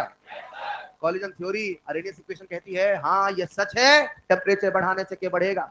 हाँ ये सच है, टेम्परेचर बढ़ाने से के, सुनो ना कुछ नई चीज बता रहा हूं, टेम्परेचर बढ़ाने से के, टेम्परेचर बढ़ाने से के, जिसका के पहले से ज्यादा था, जिसका के पहले से, वो उतना तेजी से नहीं बढ़ेगा, लेकिन जिसका के कम था वो तेजी से बढ़ेगा। तो सवाल आता है, टेम्परेचर बढ़ाने से के बढ़ता है घटता है? किसका के ज्यादा बढ़ता है? किसका के ज्यादा बढ़ता है? भूल गया आप, किसका के ज्यादा बढ़ेगा? जिसका के कम था। जिसका के कम था उसका ईए, तो फैक्ट है जिसका ईए ज्यादा, जिसका ईए, टेम्परेचर बढ़ाने से के उसका बढ़ेगा। नहीं समझ पाए? क्या बोला मैंने? टेम्परेचर बढ़ाने से थोड़ा सा दिक्कत आई ना? मान लो आई, मान लो आई। इसको आसान भाषा में समझाऊं? आ जाओ समझाता हूँ, इसी पॉइंट समझा रहा हूँ, ठीक? अरे दिक्कत आई ना? आई, आओ इसको दूसरी भाषा में समझाता हूँ, आओ। क्या आप सबको अरेनियस इक्वेशन याद है? कैसी थी बोल के बताओ। ई की पावर माइनस ए बाय आर टी, हाँ या ना? जब आप सवाल करोगे क्या करोगे? तो ये लेके करोगे लॉग लेके, लॉग तो लेना पड़ेगा ना ई को हटाने के लिए, चलेगा। लेकिन मैं क्या करता हूँ, पहले एल लेता हूँ। लो जरा L, left hand side, right hand side, please देखते चलना। मैं लिख दूं एल के, चलेगा? एल एन के इक्वल टू, एक मिनट सुनना, जिन बच्चों को नहीं आता उनके लिए, L N this into this, L N A plus B, L N A plus B, बोलो ना, sorry L N A into B, L N A plus L N B. लिख दूं मैं बोर्ड पे? लिख दूं क्या? लिख दूं बेटा? पूछ के लिख रहा हूं, लिख दूं? L N A plus L N E की पावर माइनस ये बाई आर, डन। अभी लिख लेना, एक बार देखो ना बोर्ड पे, आ जाओ लिख लेना। अच्छा, इसको सिंप्लीफाई कर लोगे? लिख दूं मैं एल एन के, चलेगा? बराबर एल एन ए माइनस ये बाई आर टी, चलेगा? नहीं चलेगा? क्या सबको ग्राफ बनाने का रूल याद है? एक मिनट, ये इक्वेशन क्या है? अरेनियस। ये क्या है? इसका नाम फ्लूइडिक इक्वेशन हो गई क्या? अरेनियस ही तो है। ये क्या है? अरेनियस। ये क्या है? एक मिनट रुकना जरा, क्या आप इसे लॉग में कन्वर्ट कर लोगे? इसको लिया लॉग, इसको लिया 2.303 आएगा, 2.303 आएगा, डिवाइड कर दूं, सीधे लिख दूं, बोल के बताओ कैसे बनेगा? शायद ऐसे बनेगा, log k equal to log a minus 2.3, done. नहीं बनेगा? बताओ, जब आप करोगे सवाल क्या करोगे, तो इस इक्वेशन से करोगे कि इस इक्वेशन से? डन। अब रुकना ध्यान से, अभी बहुत कुछ बातें समझेंगे ना, पहले वो पॉइंट समझा दो। चलो बोर्ड पे आओ, टेम्परेचर बदलो, बहुत जल्दी बदलते हो, टेम्परेचर बदलो, बदल दिया, ये बदलेगा, हाँ बदल जाएगा। सर आप कितनी बार भी रटवा लो, लेकिन हम तो बदलेंगे ही एक बार। टेम्परेचर बदलो, 2.3 बदलेगा, आर बदलेगा, ये बदलेगा, ये बदलेगा, हाँ हाँ हाँ ये बदलेगा। सर आप कितनी बार रटवा लो, एक ही फैक्टर है, लेकिन फिर भी हम ये बदल लेंगे। क्या टेम्परेचर ये बदलेगा, के बदलेगा? वही तो पढ़ी रहे हैं कि टेम्परेचर के बदलने से के कैसे बदलता है, हाँ या ना? आओ जरा लिखो टेम्परेचर T1, आ जाओ ना, वो पॉइंट समझाने वाला वो हाथ जो ऐसे कर रहा था, है ना? हाँ, टेम्परेचर लिखो T1, दिख रहा है क्या T1? यहाँ क्या लिखो, डन। T2 लिखो, K2 लिखो। अब मैं नेक्स्ट स्लाइड लिख रहा हूँ, एक बार इसको दिमाग में फोटो खींचो, log k equal to log a minus e upon, खींच लिया? आ जाओ, बोलो कैसे लिखो, log k 2.303, डन। रुको, यहाँ लिखा T1, यहाँ लिखा K1, चलेगा? चलो अब T2 पे लिख लोगे, कैसे बोलो, बराबर log a minus upon 2.303 T2, done. कुछ गड़बड़ तो नहीं? इसको तो नहीं बदला मैंने सर, रिएक्शन नहीं बदली तो बदलने वाला। Now listen carefully very well. अब हम क्या करते हैं, इन दोनों इक्वेशन को माइनस करते हैं, हाइपोथेटिकली फॉर्म में कर रहा हूं, चलेगा? आ जाओ, मुद्दे एक बार कॉपी में लिखा दूंगा, पहले देखना, माइनस करो, साथ में करेंगे, मुझे पता आपसे बन जाएगा, फिर भी साथ चलेंगे, ठीक? log k2 minus log k1, बोल भाई log k2 माइनस, प्लीज साथ में, मतलब log a minus log b, log a minus तो log a by b, छूट गया, आधे छूट गए, पक्का? यहाँ कह दो प्यारे बच्चों, में क्या लिखो, देखो जरा, log k2 by k1, done. A k2 है कि k2 by k1, मतलब रेट कांस्टेंट है कि रेट कांस्टेंट का रेशियो, चलेगा? इधर आओ, अब ये जब माइनस करोगे ये कैंसिल होगा, कैंसिल होगा, दिस माइनस दिस, इसके पहले आएगा प्लस, डन। आप बस हाँ या ना कहना, साथ में चलो ना, दिस माइनस दिस, बस हाँ या ना, this minus this minus minus plus, इसके पहले प्लस, इसके पहले, क्या मैं ये अपॉन 2.303 कॉमन ले लूं? हाँ कहना है, आर भी कॉमन ले लूं, ले लूं? क्या अंदर लिख दूं मैं 1/T1 माइनस, ये कांस्टेंट है कि नहीं है? आर भी कांस्टेंट है, सब कांस्टेंट है। अब सुनना ध्यान से, K2 by K1 rate constant ratio है, अगर मैं इस पूरे को कांस्टेंट बोल दूं, तो क्या प्यारे बच्चों मैं ये कह सकता हूं log K2 by K1 proportional E, ऐसा कह दो, चलेगा? नहीं चलेगा।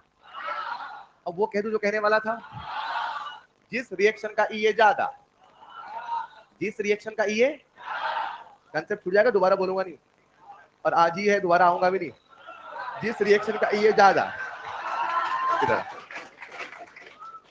जिस रिएक्शन का E, अब इधर करना, ठीक? जिस रिएक्शन का E, पहले ब्रेकर, राइट, बड़ा वाला, जिस रिएक्शन का E, जिस रिएक्शन का E, अभी ब्रेकर दिखा रहा हूं, ब्रेकर बड़ा, ब्रेकर छोटा, अब रफ्तार बड़ी, रफ्तार छोटी, क्लियर है? जिसका ब्रेकर बड़ा, जिसका ब्रेकर, उसकी रफ्तार छोटी, अब इस हाथ को छुपा रहा हूं, ठीक? जिसका ब्रेकर बड़ा, उसकी रफ्तार, टेम्परेचर बढ़ाओ, रेट कांस्टेंट बढ़ेगा, ये ज्यादा तो रेट कांस्टेंट का रेशियो भी, मतलब इसका के ज्यादा बढ़ेगा, इसका के उतना बढ़ने वाला नहीं है। इसे ऐसे समझो, अगर फील करना चाहते हो, एक बच्चा था उसके 30 नंबर आते थे 100 में, कितने आते थे? तो यहाँ था, एक बच्चे के 95 आते थे मान लो, मैक्सिमम लिमिट कहाँ फिक्स है 100, तो जिसके 95 तो बढ़ा भी कितना जाएगा, वो भी कभी होने वाला नहीं। यही तो कॉलेज थ्योरी कहती है के कभी ए के बराबर होने वाला, सबकी मैक्सिमम लिमिट कहाँ डिसाइड है 100 नहीं बेटा, के बराबर है। ये मान लो एक ही लाइन है, मान लो, और कभी भी के ए के बराबर होने वाला, किसी का के पहले से ज्यादा था 95 नंबर, किसी के कम था 30 नंबर। अब दोनों पढ़ने लगे, खूब पढ़ते थे 18 घंटे 18 घंटे, 18 घंटे में इसके बढ़ के भी कितने बढ़ेंगे, लेकिन इसके बढ़ेंगे तो तेजी से बढ़ेंगे, तो बढ़ोतरी ज्यादा कहां हुई, कम वाले में। नहीं समझे, कॉपी में लिखिएगा next point, various forms of Arrhenius equation, जल्दी से, various forms of Arrhenius equation, various forms of Arrhenius equation. पहला पॉइंट लिखना एलएन वाला, ये बस जो बोलू वो लिखना, एलएन के equal to LN a plus LN e की पावर माइनस ए अपॉन आरटी, और फिर ऐसा लिख लेना। सबको ग्राफ बनाना याद है ना, एक बार चेक कर लेता हूं मैं, एलएन के वर्सेस 1/t ग्राफ बना लोगे। सबसे पहले एक्सेस को देखना, फिर फॉर्मूला याद करना, उससे स्टैंडर्ड इक्वेशन कंपेयर करना। आज किस्मत क्या लाजवाब है, बगल में ग्राफ बगल में इक्वेशन, क्या चाहिए और जीवन में। क्या ये वाई एक्सेस हुआ, ये हुआ हमारा वाई एक्सेस, आया ना 1/t, ये क्या हुआ बेटा, देखो 1/t एक्स एक्सेस चलेगा, ये हो गया वाई एक्सिस, ये हो गया एक्स, तो ये क्या हुआ स्लोप, ये क्या हुआ सी। क्या वाई बराबर माइनस एम एक्स प्लस सी ग्राफ है, बना लो ग्राफ जल्दी से, बना लोगे। ग्राफ कैसा बनेगा, नेगेटिव स्लोप के साथ, राइट।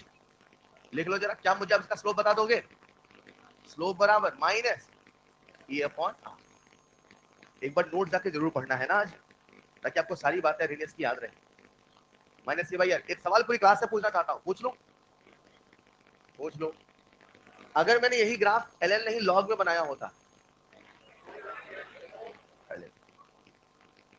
लिखो जल्दी,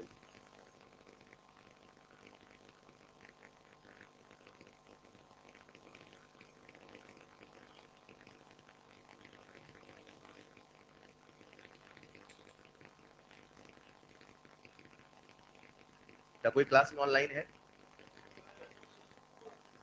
हा? कौन है,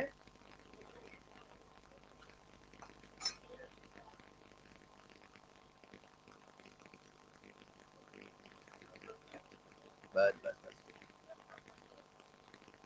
नहीं क्योंकि यहाँ पे कंप्यूटर में कुछ आ नहीं रहा है इसलिए पूछ रहा हूँ, लिख लिया होगा सबने। चलिए नेक्स्ट पॉइंट लिख लेना, लॉग के equal to log A minus E A upon 2.303 RT. आपके नीट में कई दफा सीधे सवाल आए हैं, सवाल कुछ ऐसे हैं, आज मैं सवाल नहीं करा पाऊंगा, आज मैं पहले पूरी थ्योरी खत्म कर रहा हूँ, इसके बाद कुछ एक्स्ट्रा पॉइंट वो भी कवर करूंगा। सवाल कैसे आइडिया दे रहा हूँ, सीधे सवाल थे, उन्होंने कहा ग्राफ प्लॉटेड बिटवीन लॉग के वर्सेस 1/t। बच्चे को तुरंत याद आ रहा था लॉग के वर्सेस 1/t है, मतलब ये वाली इक्वेशन है, और आज आप सबके समक्ष इक्वेशन लिखिए, ग्राफ है। हर बच्चा कैसे कहेगा, लॉग के, ये हो गया Y axis, 1/t x axis, मतलब ये क्या हुआ स्लोप, और ये क्या हुआ सी, अच्छे से याद है ना। तो y बराबर माइनस एम एक्स प्लस सी आया ना, तो सीधे सवाल आया था कि ग्राफ प्लॉटेड बिटवीन लॉग के versus 1/t, the slope is -2000, slope कितना बोला, और आपसे पूछा था एक्चुएशन, कुछ नहीं करना था, -2000 को इक्वेट करना था, कर लोगे ना बच्चों, लिख लेना next point, minus E upon 2.303 R, ये हमें याद होना चाहिए। तो आर्हेनियस इक्वेशन का एक main form k equal to a into e की पावर माइनस ए upon R T, L N के equal to L N a minus a by R T, log के equal to log A minus E A upon 2.303 R T, चलेगा। अगर आपको याद हो प्यारे बच्चों, हम लोगों ने एक चैप्टर पढ़ा था सॉल्यूशन, और वहां आपको पढ़ाया था क्लॉसियस क्लेपेरॉन इक्वेशन, किसी को याद हो हाथ खड़े करिएगा, याद है। और तब मैंने कहा था क्लॉसियस क्लेपेरॉन इक्वेशन समझना चाहते हैं तो आपको एक बार आर्हेनियस को समझना पड़ेगा। तो वो जो इक्वेशन आई थी क्लॉसियस क्लेपेरॉन की, शायद कुछ ऐसी आई थी, और इसका पूरा डेरिवेशन समझाऊंगा मैं जब थर्मो बात करेंगे मॉर्टॉफ में। हमारे सिलेबस में 3 इक्वेशन आती है, Clausius Clapeyron van't Hoff equation, equilibrium बताऊंगा, थर्मो बताऊंगा, Clausius Clapeyron, van't Hoff, and the next one is Arrhenius. तीनों बिल्कुल सिमिलर है, बस सब में जो खेल अलग होगा वो होगा डेल्टा एस का।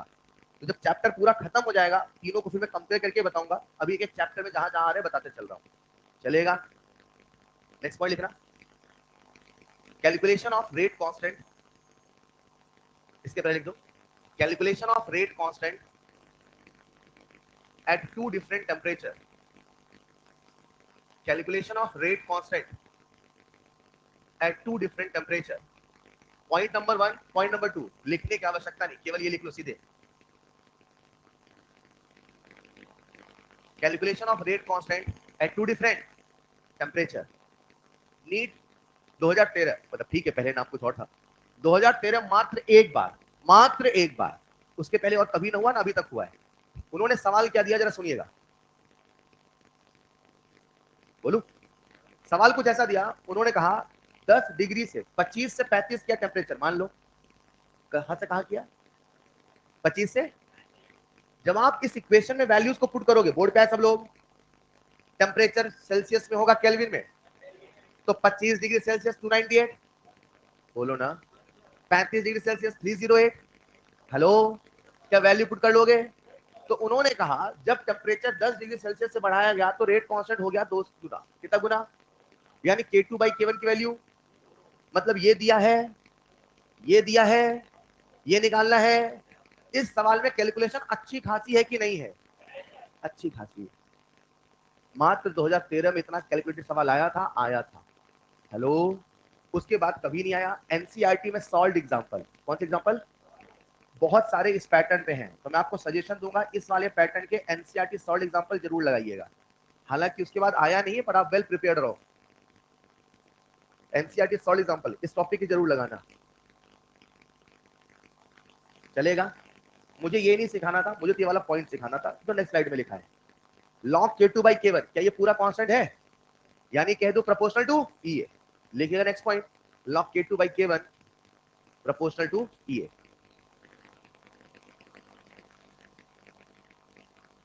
log K2/K1 proportional to EA, चलेगा। इसको हिंदी में लिख लेना, इट मींस, बस इतना इंग्लिश है बस, क्योंकि हिंदी में होता है इसका मतलब है काफी बड़ा हो जाएगा।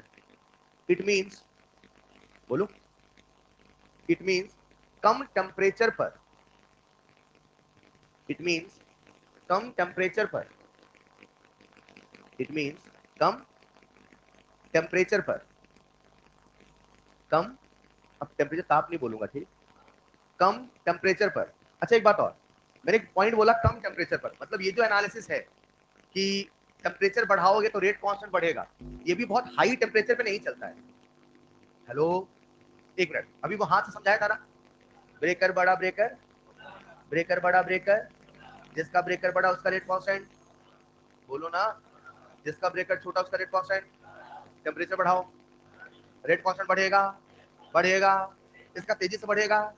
ये भी केवल कम टेम्परेचर पे ही चलता है, मतलब अगर आप किसी रिएक्शन को बहुत हाई टेम्परेचर पे स्टडी करो ऐसा होने वाला, तो लिखना कम टेम्परेचर पर, डन, फिर नीचे लिखना कम टेम्परेचर पर, नीचे लिखना जिस रिएक्शन का EA ज्यादा,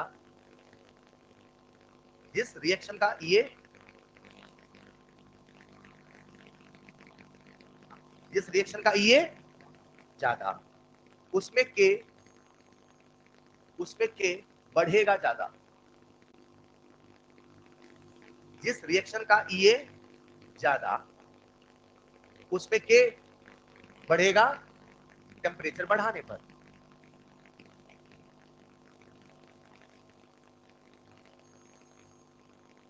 रिपीट करूं, जिस रिएक्शन का EA उसमें के बढ़ेगा टेम्परेचर, नीचे लिखना एंड, हाँ, जिस रिएक्शन का EA कम, जिस रिएक्शन का EA कम,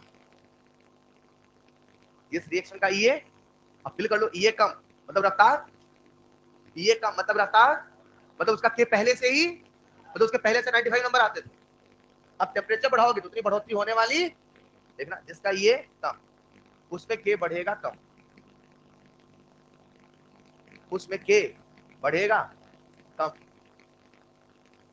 उसमें के बढ़ेगा टेम्परेचर बढ़ाने पर, उसमें के बढ़ेगा कम टेम्परेचर। कितना प्यारा सवाल इसी में कंसेप्ट में आया। सवाल क्या था सुनिएगा। एक रिएक्शन है ए से बना, अभी सब लोग बोर्ड पे आ जाओ। एक रिएक्शन ए से बना और एक रिएक्शन है सी से बना डी। मान लो इसका भाई ने एक्टिवेशन दिया था 90 किलो जूल, मान लो, मान लिया, और इसका ये दे रखा था उन्होंने 40 किलो जूल पर मोल, मानो, मान लिया, नहीं माना। पहला सवाल बताओ, इसकी रफ्तार ज्यादा कि उसकी? जिसका ये कम उसकी रफ्तार, कॉमन सेंस है ना। क्या इसका ये ज्यादा? अब सवाल पूछा था, सॉरी, क्या इसका ये कम, क्या रफ्तार ज्यादा? अब सवाल पूछा था जब टेम्परेचर बढ़ाया 10 से, टेम्परेचर बढ़ाया, तो क्या टेम्परेचर कोएफिशिएंट म्यू का नाम सुना है? सुना है कि नहीं सुना है? पूछ लो सवाल, देखते कौन बताता है। इसका भी म्यू होगा, इसका भी कि नहीं होगा? होगा। सुनो ऐसा लिख रहा हूं मैं, देखना। ये 90, इसको बोला मैंने केवन, क्या बोला? अब टेम्परेचर 10 से बढ़ा दो, बढ़ा दिया, बढ़ा दिया, तो जो नया केवन है उसको बोला केवन डैश, क्या बोला? पूरा लिखवाऊंगा, सवाल समझ आएगा, बता दोगे आप। मान लो 25 था, के की वैल्यू, के की वैल्यू केवन, टेम्परेचर की वैल्यू, के की वैल्यू केवन। अब टेम्परेचर कर दो 35, कितना किया? के बदलेगा, नया वाले का नाम केवन डैश, डन। अब इधर आओ, टेम्परेचर 25, इसका रेट कांस्टेंट के टू मान लो, टेम्परेचर 35, इसको बोला के to dash, done.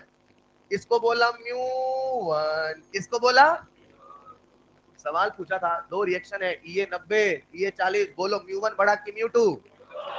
Mu one बड़ा कि म्यू टू? म्यू वन बड़ा कि म्यू टू? सोच के जवाब देना सभी लोग। म्यू वन वन वाले, बाकी सब टू वाले हैं। नन ऑफ दिस कोई है क्या? समझे कि नहीं समझे सवाल? डिफरेंस थॉट क्यों आया यार? एक ही थॉट चाहिए ना मुझे, प्लीज। किसका ये ज्यादा, इसका ब्रेकर ज्यादा ना, तो भैया ब्रेकर बड़ा तो के टू बाई के वन तो बड़ा होगा ना। सर ने ऐसा बोला क्या के टू के वन में 50 का अंतर होना चाहिए? 10 का अंतर नहीं हो सकता? के वन का मतलब क्या है? Rate constant at a temperature T1। के टू का मतलब, हेलो, फिर से के वन का मतलब, आपसे बड़े सेंटेंस बोले नहीं जाते तो दिमाग में नहीं आते, छोटे छोटे कंसेप्ट हमेशा नहीं होते, कुछ बड़े भी तो है ना यार। के वन का मतलब, के टू का मतलब, रेट कांस्टेंट एट टेम्परेचर। इधर आओ, के वन का मतलब रेट कांस्टेंट एट 25, के one dash rate constant eight 35, के टू का मतलब रेट कांस्टेंट है, के टू डैश रेट कांस्टेंट है। नहीं समझे? अब बताओ ये बड़ा कि ये बड़ा? एक आखिरी मौका दे रहा हूं, म्यू वन बड़ा कि म्यू टू बड़ा? फिर से वन वाले कितने हैं, टू वाले कितने हैं? क्यों टू क्यों बेटा? अगर 10 बोला है तो आपको 10 में तो भैया रेशियो वही लेके चलना पड़ेगा। मतलब हमेशा हम क्या कहते थे, शुरू से क्या बोला मैंने? सबसे पहले दो फैक्ट बताऊंगा, हाँ या ना? थोड़ा गहरा कर सकते, समझ पा रहे हो ना यार? 10 डिग्री सेल्सियस बढ़ाने से रेट कांस्टेंट 2 से 3 गुना होता है। कभी दो बोला क्या? हमेशा क्या बोलते? 2 से 3 गुना। आज आप ये भी जान गए हो किसका कितना होगा, कैसे सुनिएगा। आज क्या इसका ये बड़ा है, तो क्या इसका के टू बाई के वन बड़ा होगा? आपसे बड़ा कि मुझसे बड़ा? उससे बड़ा। क्या इससे बड़ा होगा बच्चे? हाँ या ना? तो सरल भाषा में कह सकता हूँ mu one greater than mu two, हाँ या ना? इसको ऐसे भी तो सवाल पूछ सकता है, अगर म्यू टू टू है, अगर म्यू टू, तो mu one and damn sure two से तो बड़ा ही है। नहीं समझ पाए? एक सवाल लिखना जरा, व्हाट द रिएक्शन, जल्दी से लिख लो। आप लोगों को इंटीग्रेशन डिफरेंशिएशन आता है? चेक करता हूँ।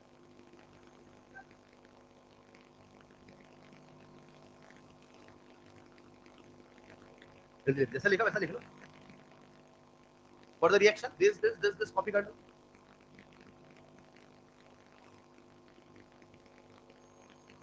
तो यहाँ तक आपकी थ्योरी थी एज पर एक्टिवेशन एनर्जी, मतलब कॉलेज थ्योरी की। यहाँ पे कुछ एक सवाल कराता हूँ, सवाल मैं आपको करा दूंगा। अभी आपसे दो तीन एक्स्ट्रा पॉइंट डिस्कस करना चाह रहा हूँ, ठीक? और वो एक्स्ट्रा पॉइंट इसलिए क्योंकि उन पे भी सवाल बनते हैं। एक्स्ट्रा पॉइंट इसलिए नहीं कि वो एनसीईआरटी में नहीं है। जैसे एक बच्चे मुझसे बड़ा प्यारा सवाल पूछा, सर ये जो सवाल 2023 का आया था, ये बराबर 0, एनसीईआरटी में कहाँ लिखा है? एनसीईआरटी में मैंने कहा बार बार पढ़ो, कहीं मिल जाएगा। कई बार बच्चे से पढ़वाया, सर नहीं मिला। हाँ वही पेज बस। इसका क्या निष्कर्ष निकला? सोचेंगे आप? नहीं समझे मैंने क्या बोला? मैं कुछ एक 2-3 एक्स्ट्रा पॉइंट बताने वाला हूं जो आपको एनसीईआरटी में नहीं मिलेंगे। एक बच्चे ने मुझसे सवाल पूछा, सर ये 0 बराबर, ये 0 जो सवाल था 2023 का, वो कहां लिखा है एनसीईआरटी में? रिलेट कर पा रहे दोनों को? तो इतना हम रिलेट नहीं कर पाते। थोड़ा बहुत लिखो जरा। म्यू1 ग्रेटर देन म्यू2 लिख लिया। चलो सबका ध्यान बोर्ड पे चाहिए। चलो नेक्स्ट स्लाइड में एक कॉमन सेंस का सवाल पूछ रहा हूं, बोर्ड पे आओ सब लोग। एक्स स्क्वायर का डिफरेंशिएशन, क्या बात है। एक्स क्यूब का बता दिया, बहुत बढ़िया। 1/x का ln x है ना? कौन थे ln x वाले? Raise your hand. बेटा इंटीग्रेशन नहीं पूछ रहा हूं, डिफरेंशिएशन पूछ रहा हूं। हाँ 1/x यानी x की पावर -1 माइनस x की पावर -2। डन। बस टैलेंटेड है आप सब। क्या आप मुझे आरएनएस इक्वेशन बोल के बता देंगे? ln वाला बोल के बताओ। k equal to ln a minus ये बाई, बोर्ड पे आइए जरा। ये जो इक्वेशन है ये बेसिकली में क्या बता रही है? ये हमें ये बता रही है कि टेम्परेचर के बदलने से रेट कांस्टेंट कैसे बदलता है। हेलो, अर्हेनियस इक्वेशन का एप्लीकेशन क्या है? अगर कोई बच्चा सोचे, सर आपने तो हमें बता ही दिया टेम्परेचर बढ़ाने से रेट कांस्टेंट बढ़ता, फिर इसकी आवश्यकता क्यों पड़ी? टेम्परेचर बढ़ाने से रेट कांस्टेंट बढ़ता है 10 डिग्री सेल्सियस बढ़ाने से 2 से 3 गुना। लेकिन अगर 15 से बढ़ाएं तो, 17 से बढ़ाएं तो,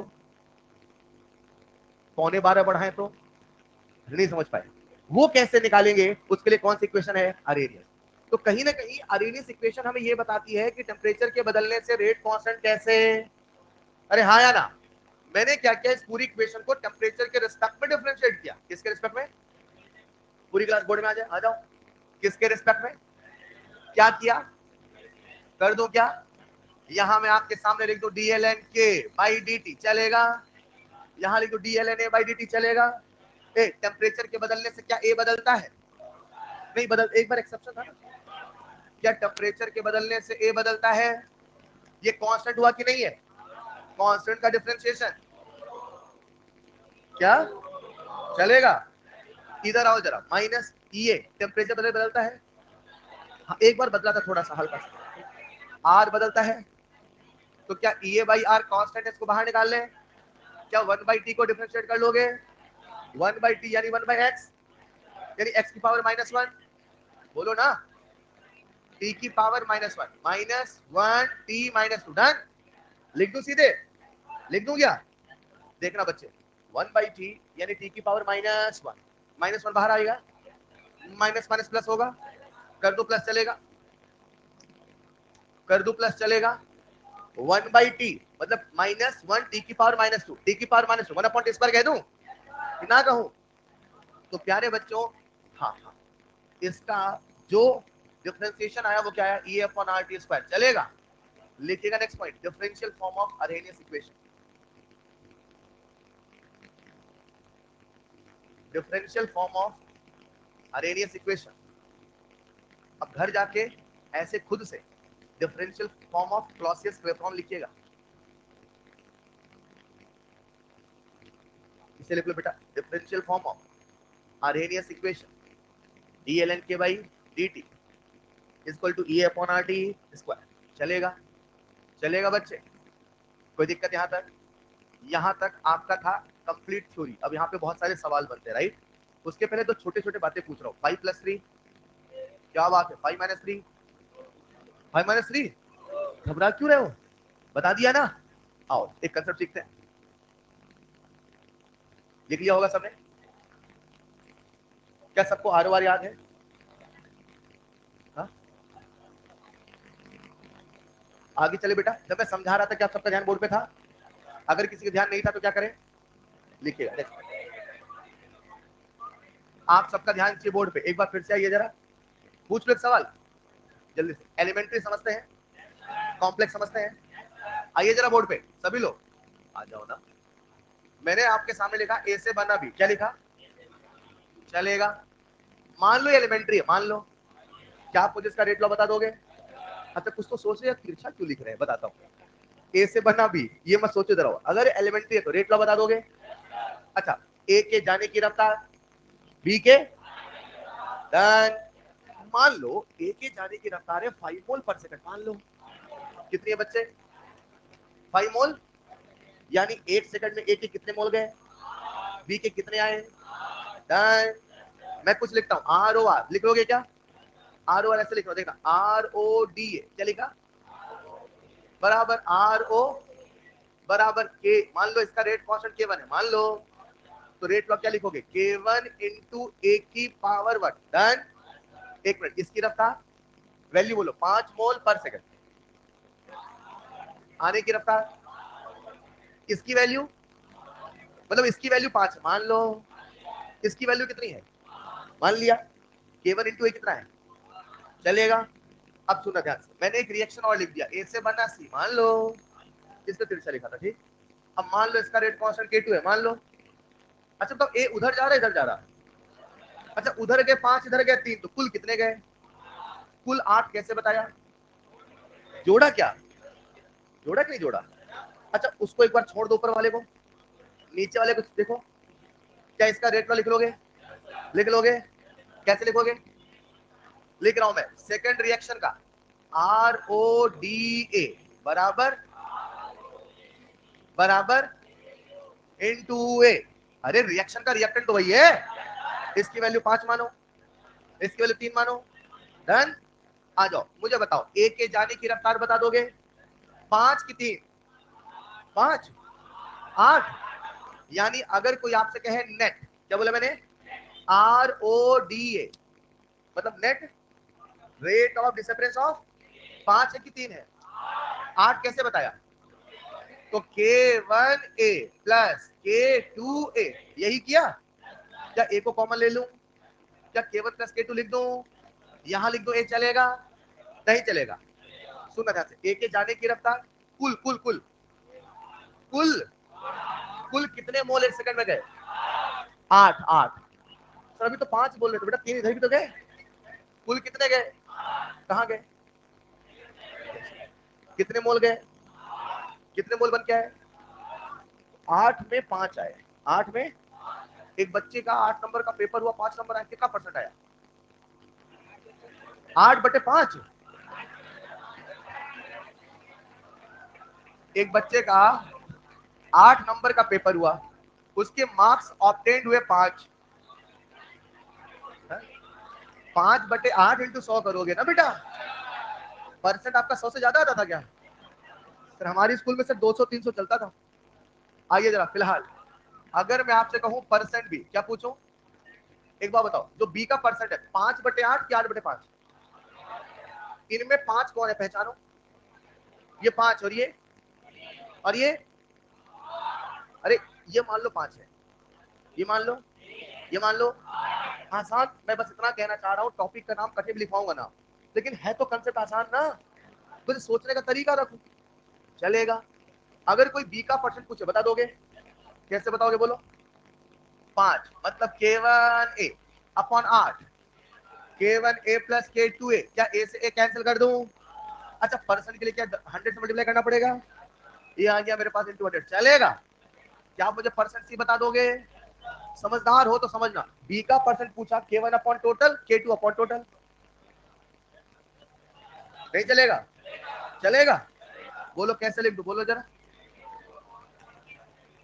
के वन प्लस के टू इंटू, लिखिएगा kinetics of series reaction, kinetics of series reaction,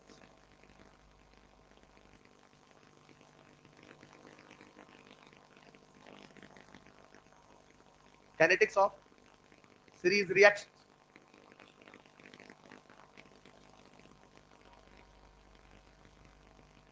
लिख लिया होगा?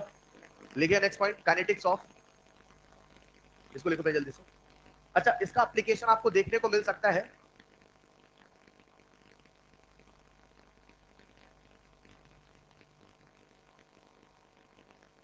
इसका एप्लीकेशन आपको देखने को मिलेगा जब हम पढ़ते हैं केमिकल इक्विलिब्रियम, तो एक छोटा सा पॉइंट और, टोटल 5 मिनट और लूंगा, कोई दिक्कत तो नहीं? अगर आपको दिक्कत ना हो तो, और आपको दिक्कत हो तो भी कोई फर्क नहीं पड़ने वाला, 5 मिनट और लूंगा, ठीक? Second point reversible, third point Hammond's postulate, जो आपको ऑर्गेनिक केमिस्ट्री पढ़ाते हैं। बस 3 बातें बताऊंगा फिर खत्म। लिख लिया?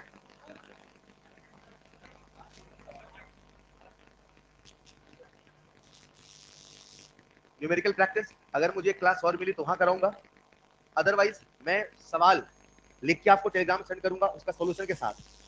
3-4 सवाल कराऊंगा, 5 वैसे क्लास में तो ज्यादा कर लेते हैं, पर 4-5 स्टैंडर्ड सवाल जो मैं क्लास में कराता हूँ, एक लेक्चर मिलेगा तो आपको ही कराऊंगा, हालांकि आधे लेक्चर ही चाहिए, और नहीं मिला अगर तो फिर टेलीग्राम में, और या जब मैं दोबारा लौट के आऊंगा फिर अपन करेंगे। डन?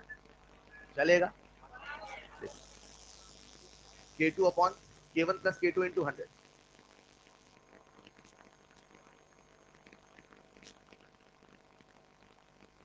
डन? लिखिएगा नेक्स्ट पॉइंट, मैं लिख रहा हूं बोर्ड पे, आपको थोड़ी लिखना है।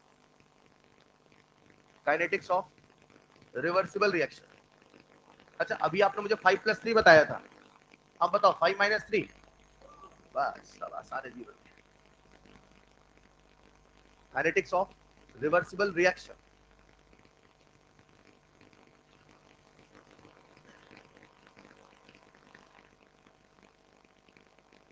डन?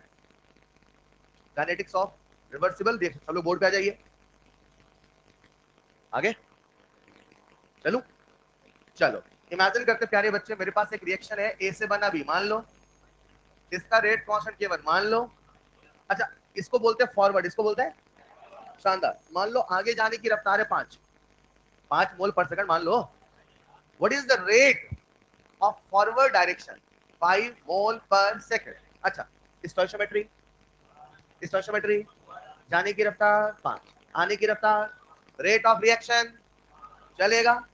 अगर आपको खुद से आर ओ आर लिखना होता तो आप कैसे लिखते, लिख लेते ना, ऐसे लिख रहा हूं मैं, rate of forward, rate of is equal to R O D A, बोलो ना, is equal to R O A B is equal to K one into A. हाँ या ना? सही कह रहा हूं? अब मान लो आगे जाने की रफ्तार है प्यारे बच्चों, पल भर के लिए मान लो 5 मोल पर सेकंड, कितनी है? तो क्या इसकी पीछे आने की भी रफ्तार कुछ है? क्योंकि रिएक्शन कैसा बोला मैंने, तो इसे बोल दू के एफ, इसे बोल दू, हेलो, इसे बोल दू के एफ, उसे बोल दू के बी, चलेगा? अच्छा, जब फॉरवर्ड है तो ये रिएक्टेंट और ये, और जब बैकवर्ड है तो ये और ये। डन? क्या बैकवर्ड रिएक्शन का रेट ऑफ सब लिख पाओगे?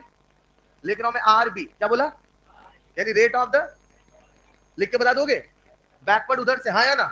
रेट लॉ बताओ कैसे लिखोगे? के बी इंटू बी। नहीं समझे? डन? अच्छा, क्या इस प्रकार से रेट लॉ लिख लोगे? आप कैसे लिखोगे? आर ओ डी बी बराबर आर ओ, हाँ या ना? खैर, मेरा सवाल ये नहीं, मेरा सवाल तो ये था, ये जो आपके सामने लिखा प्यारे बच्चों, rate of forward, rate of backward, क्या हर बच्चा बता देगा? के एफ इंटू ए, के बी इंटू, अरे हाँ या ना? आगे जाने की रफ्तार 5, पीछे की रफ्तार 3, मान लो आगे जाने की रफ्तार पीछे की, तो बताओ what is the net R O R? 2 कैसे बताया? बस यही सुनना था मुझे, ये आपको लगा तो नहीं मैं कोई रूल बता रहा हूँ? कॉमन सेंस लगा ना? अरे 2 ही होगा ना भाई, भाई माइनस 3 होगा नहीं होगा? कि रटवाओ बेटा, ऐसा लिखते हैं, जिनको रटना रट लो। Net R O R, R F minus R B, R F minus R B, यानी k f a minus k b into b, k f a minus k b into, चलेगा? चलेगा? नहीं चलेगा? लिखिएगा थर्ड पॉइंट। बस आखिरी 5 minute बोला था ना, 2 मिनट बचा भी।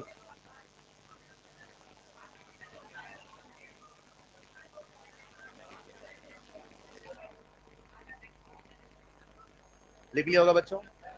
चलो आओ, एक छोटा सा कॉमन सेंस का सवाल आपसे पूछ रहा हूं।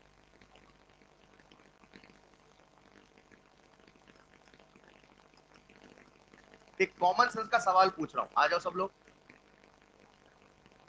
बोर्ड पे आइए जरा। आगे क्या? क्या सबको कॉलिजन थ्योरी याद है? शानदार, आ जाओ। आप तो मुझे बस इतना बताना, ये रिएक्शन एक्सो है कि एंडो? फटाफट फटाफट। एक्सो है कि एंडो? कितने स्टेप? एक स्टेप ना। जितने पीक डन। अगर आप समझ पा रहे हैं तो जरा इसका बता देना, मैं आपके सामने ग्राफ बना देता हूं कुछ इस प्रकार से। बताओ कितने स्टेप? ये है रिएक्टेंट, ये है डन, ये है रिएक्टेंट, ये है क्या? ये है E A F E A B done. एक बात बताओ, रिएक्शन एक्सो है कि एंडो? नहीं सुनाई दिया? One step two step. Exo है कि एंडो? एक्सो है कि endo? One step two step चलेगा। अब समझना, ऐसा आपको पढ़ाया जाएगा ऑर्गेनिक केमिस्ट्री में कि जब भी कोई रिएक्शंस का आप ग्राफ बनाते हैं, एनर्जी प्रोफाइल डायग्राम या पोटेंशियल एनर्जी डायग्राम, तो कॉलिजन थ्योरी में इस वाले स्टेप को, जैसे हमने बोला था एक्टिवेटेड कॉम्प्लेक्स, क्या बोला था? इसे आप लोग वहां पे बोलते हैं ट्रांजिशन स्टेट। क्या बोलते हैं? मैं अपनी फिजिकल केमिस्ट्री की भाषा में बात करूं तो फिजिकल केमिस्ट्री की एनसीईआरटी कहती है the most unstable intermediate is known as activated complex. ऐसा मैंने कॉपी में लिखा है अभी, लेकिन इसे ही आप लोग वहां बोलोगे ट्रांजिशन स्टेट। क्या बोलोगे? अब इधर आ जाओ जरा। मतलब ये हमारा क्या है? ट्रांजिशन। ये क्या है? ट्रांजिशन। और ये है हमारा इंटरमीडिएट। क्या है? क्या है ये? पूरी क्लास एक बार में कैच करना आपके जहन में, बस मैं नाम लिख के बताना चाहता हूं। गया ये लिखा मैंने इंटरमीडिएट, चलेगा। अब ये जो हेमोंड्स पॉस्टुलेट है बहुत कॉमन सेंस का लॉ है। दुनिया की हर चीज क्या होना चाहती है? स्टेबल। बोलो ना। और स्टेबल होने के रास्ते अनेक हो सकते हैं, लेकिन सबकी मंजिलें एक है, स्टेबिलिटी। हेलो। आज ये जो ट्रांजिशन स्टेट है, ये इसका एक अपना स्ट्रक्चर होगा, हाँ या ना? तो ऑर्गेनिक केमिस्ट्री में आपको ट्रांजिशन स्टेट का स्ट्रक्चर प्रिडिक्ट करना होगा। तो ऐसा हैमंड साहब कहते थे कि जो ट्रांजिशन स्टेट होगा, इसका जो स्ट्रक्चर होगा वो उस स्पीसीज के रिजम्बल करेगा, उस स्पीसीज से मैच करेगा जिसके कंपरेबल इसकी एनर्जी होगी। तो बताओ इसकी एनर्जी किसके कंपरेबल है? किसके सबसे ज्यादा? किसके कंपरेबल? रिएक्टेंट के। यानी जो एक्सोथर्मिक रिएक्शन होगी, जो उसमें जो भी ट्रांजिशन स्टेट होगा, जो भी, बोलो ना यार, उसका स्ट्रक्चर किससे मैच करेगा? अगर आप समझ गए तो इधर आओ जरा। क्या ये ट्रांजिशन स्टेट है? क्या ये इंटरमीडिएट है? अगर थोड़ा हिंट दूं तो इंटरमीडिएट कार्बोकेटायन स्टेबिलिटी। हेलो। अब समझना ध्यान से, इसको मैं थोड़ा ग्राफ को ऊपर बनाया, सबको दिख रहा है ना? नहीं दिख रहा तो भाई बना दूंगा मैं, आप टेंशन ना लो। अरे नहीं नहीं ऐसे अब दिखा क्या? दिखना चाहिए। ठीक, ये हमारा इंटरमीडिएट है, डन। अब बताओ ये जो ट्रांजिशन स्टेट है, इस वाले इंटरमीडिएट के सिमिलर स्ट्रक्चर होगा किसके सिमिलर? ये वाली रिएक्शन एंडो हुई कि एक्सो हुई? पहला स्टेप, पहला स्टेप डन। सुन पा रहे हो? तो इसका जो स्ट्रक्चर होगा क्या वो इससे रिजम्बल करेगा? यानी ऐसी रिएक्शन जिनका इंटरमीडिएट, लेट्स इमेजिन कोई कार्बोकेटायन है, तो जो स्टेबल कार्बोकेटायन होगा उसका ट्रांजिशन स्टेट उसी कार्बोकेटायन से मैच करेगा। The rule is transition state का स्ट्रक्चर ट्रांजिशन स्टेट का उस स्पीसीज से रिजम्बल करता है जिसकी एनर्जी उसके कंपरेबल है। यही कहने वाले कौन थे? हैमंड्स। और इसलिए कहा जाता है हैमंड्स पॉस्टुलेट। चलेगा? कॉपी में लिखिएगा नेक्स्ट पॉइंट, हैमंड्स पॉस्टुलेट। लाइन लिख लो। ट्रांजिशन स्टेट का स्ट्रक्चर, ट्रांजिशन स्टेट का स्ट्रक्चर, ट्रांजिशन स्टेट का स्ट्रक्चर उस स्पीसीज से, उस स्पीसीज से रिजम्बल करेगा, उस स्पीसीज से रिजम्बल करेगा, उस स्पीसीज से रिजम्बल जिसके कंपरेबल उसकी एनर्जी होगी, जिसके कंपरेबल उसकी एनर्जी होगी, जिसके कंपरेबल उसकी एनर्जी होगी। चलेगा? तो पहले वाले में लिख लेना transition state resemble to reactant,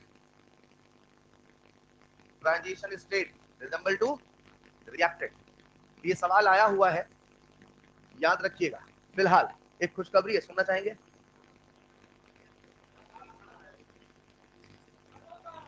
क्या कह रहे हैं?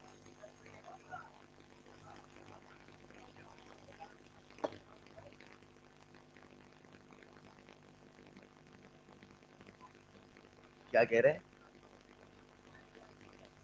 काम का नहीं, इतना बहुत क्यों पढ़े, इतना बहुत पढ़ लिया, उसमें एक्स्ट्रा पॉइंट बोल के बताया, मतलब तीनों पॉइंट। अच्छा एक बात और, तीनों पॉइंट मैंने लास्ट में क्यों कराया, ताकि कोई बच्चा ना करे तो कोई दिक्कत नहीं है।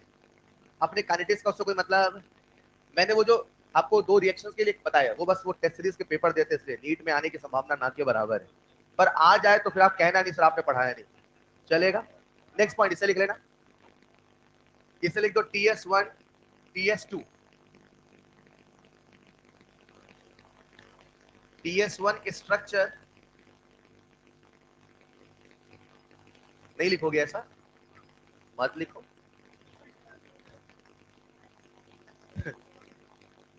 हाँ,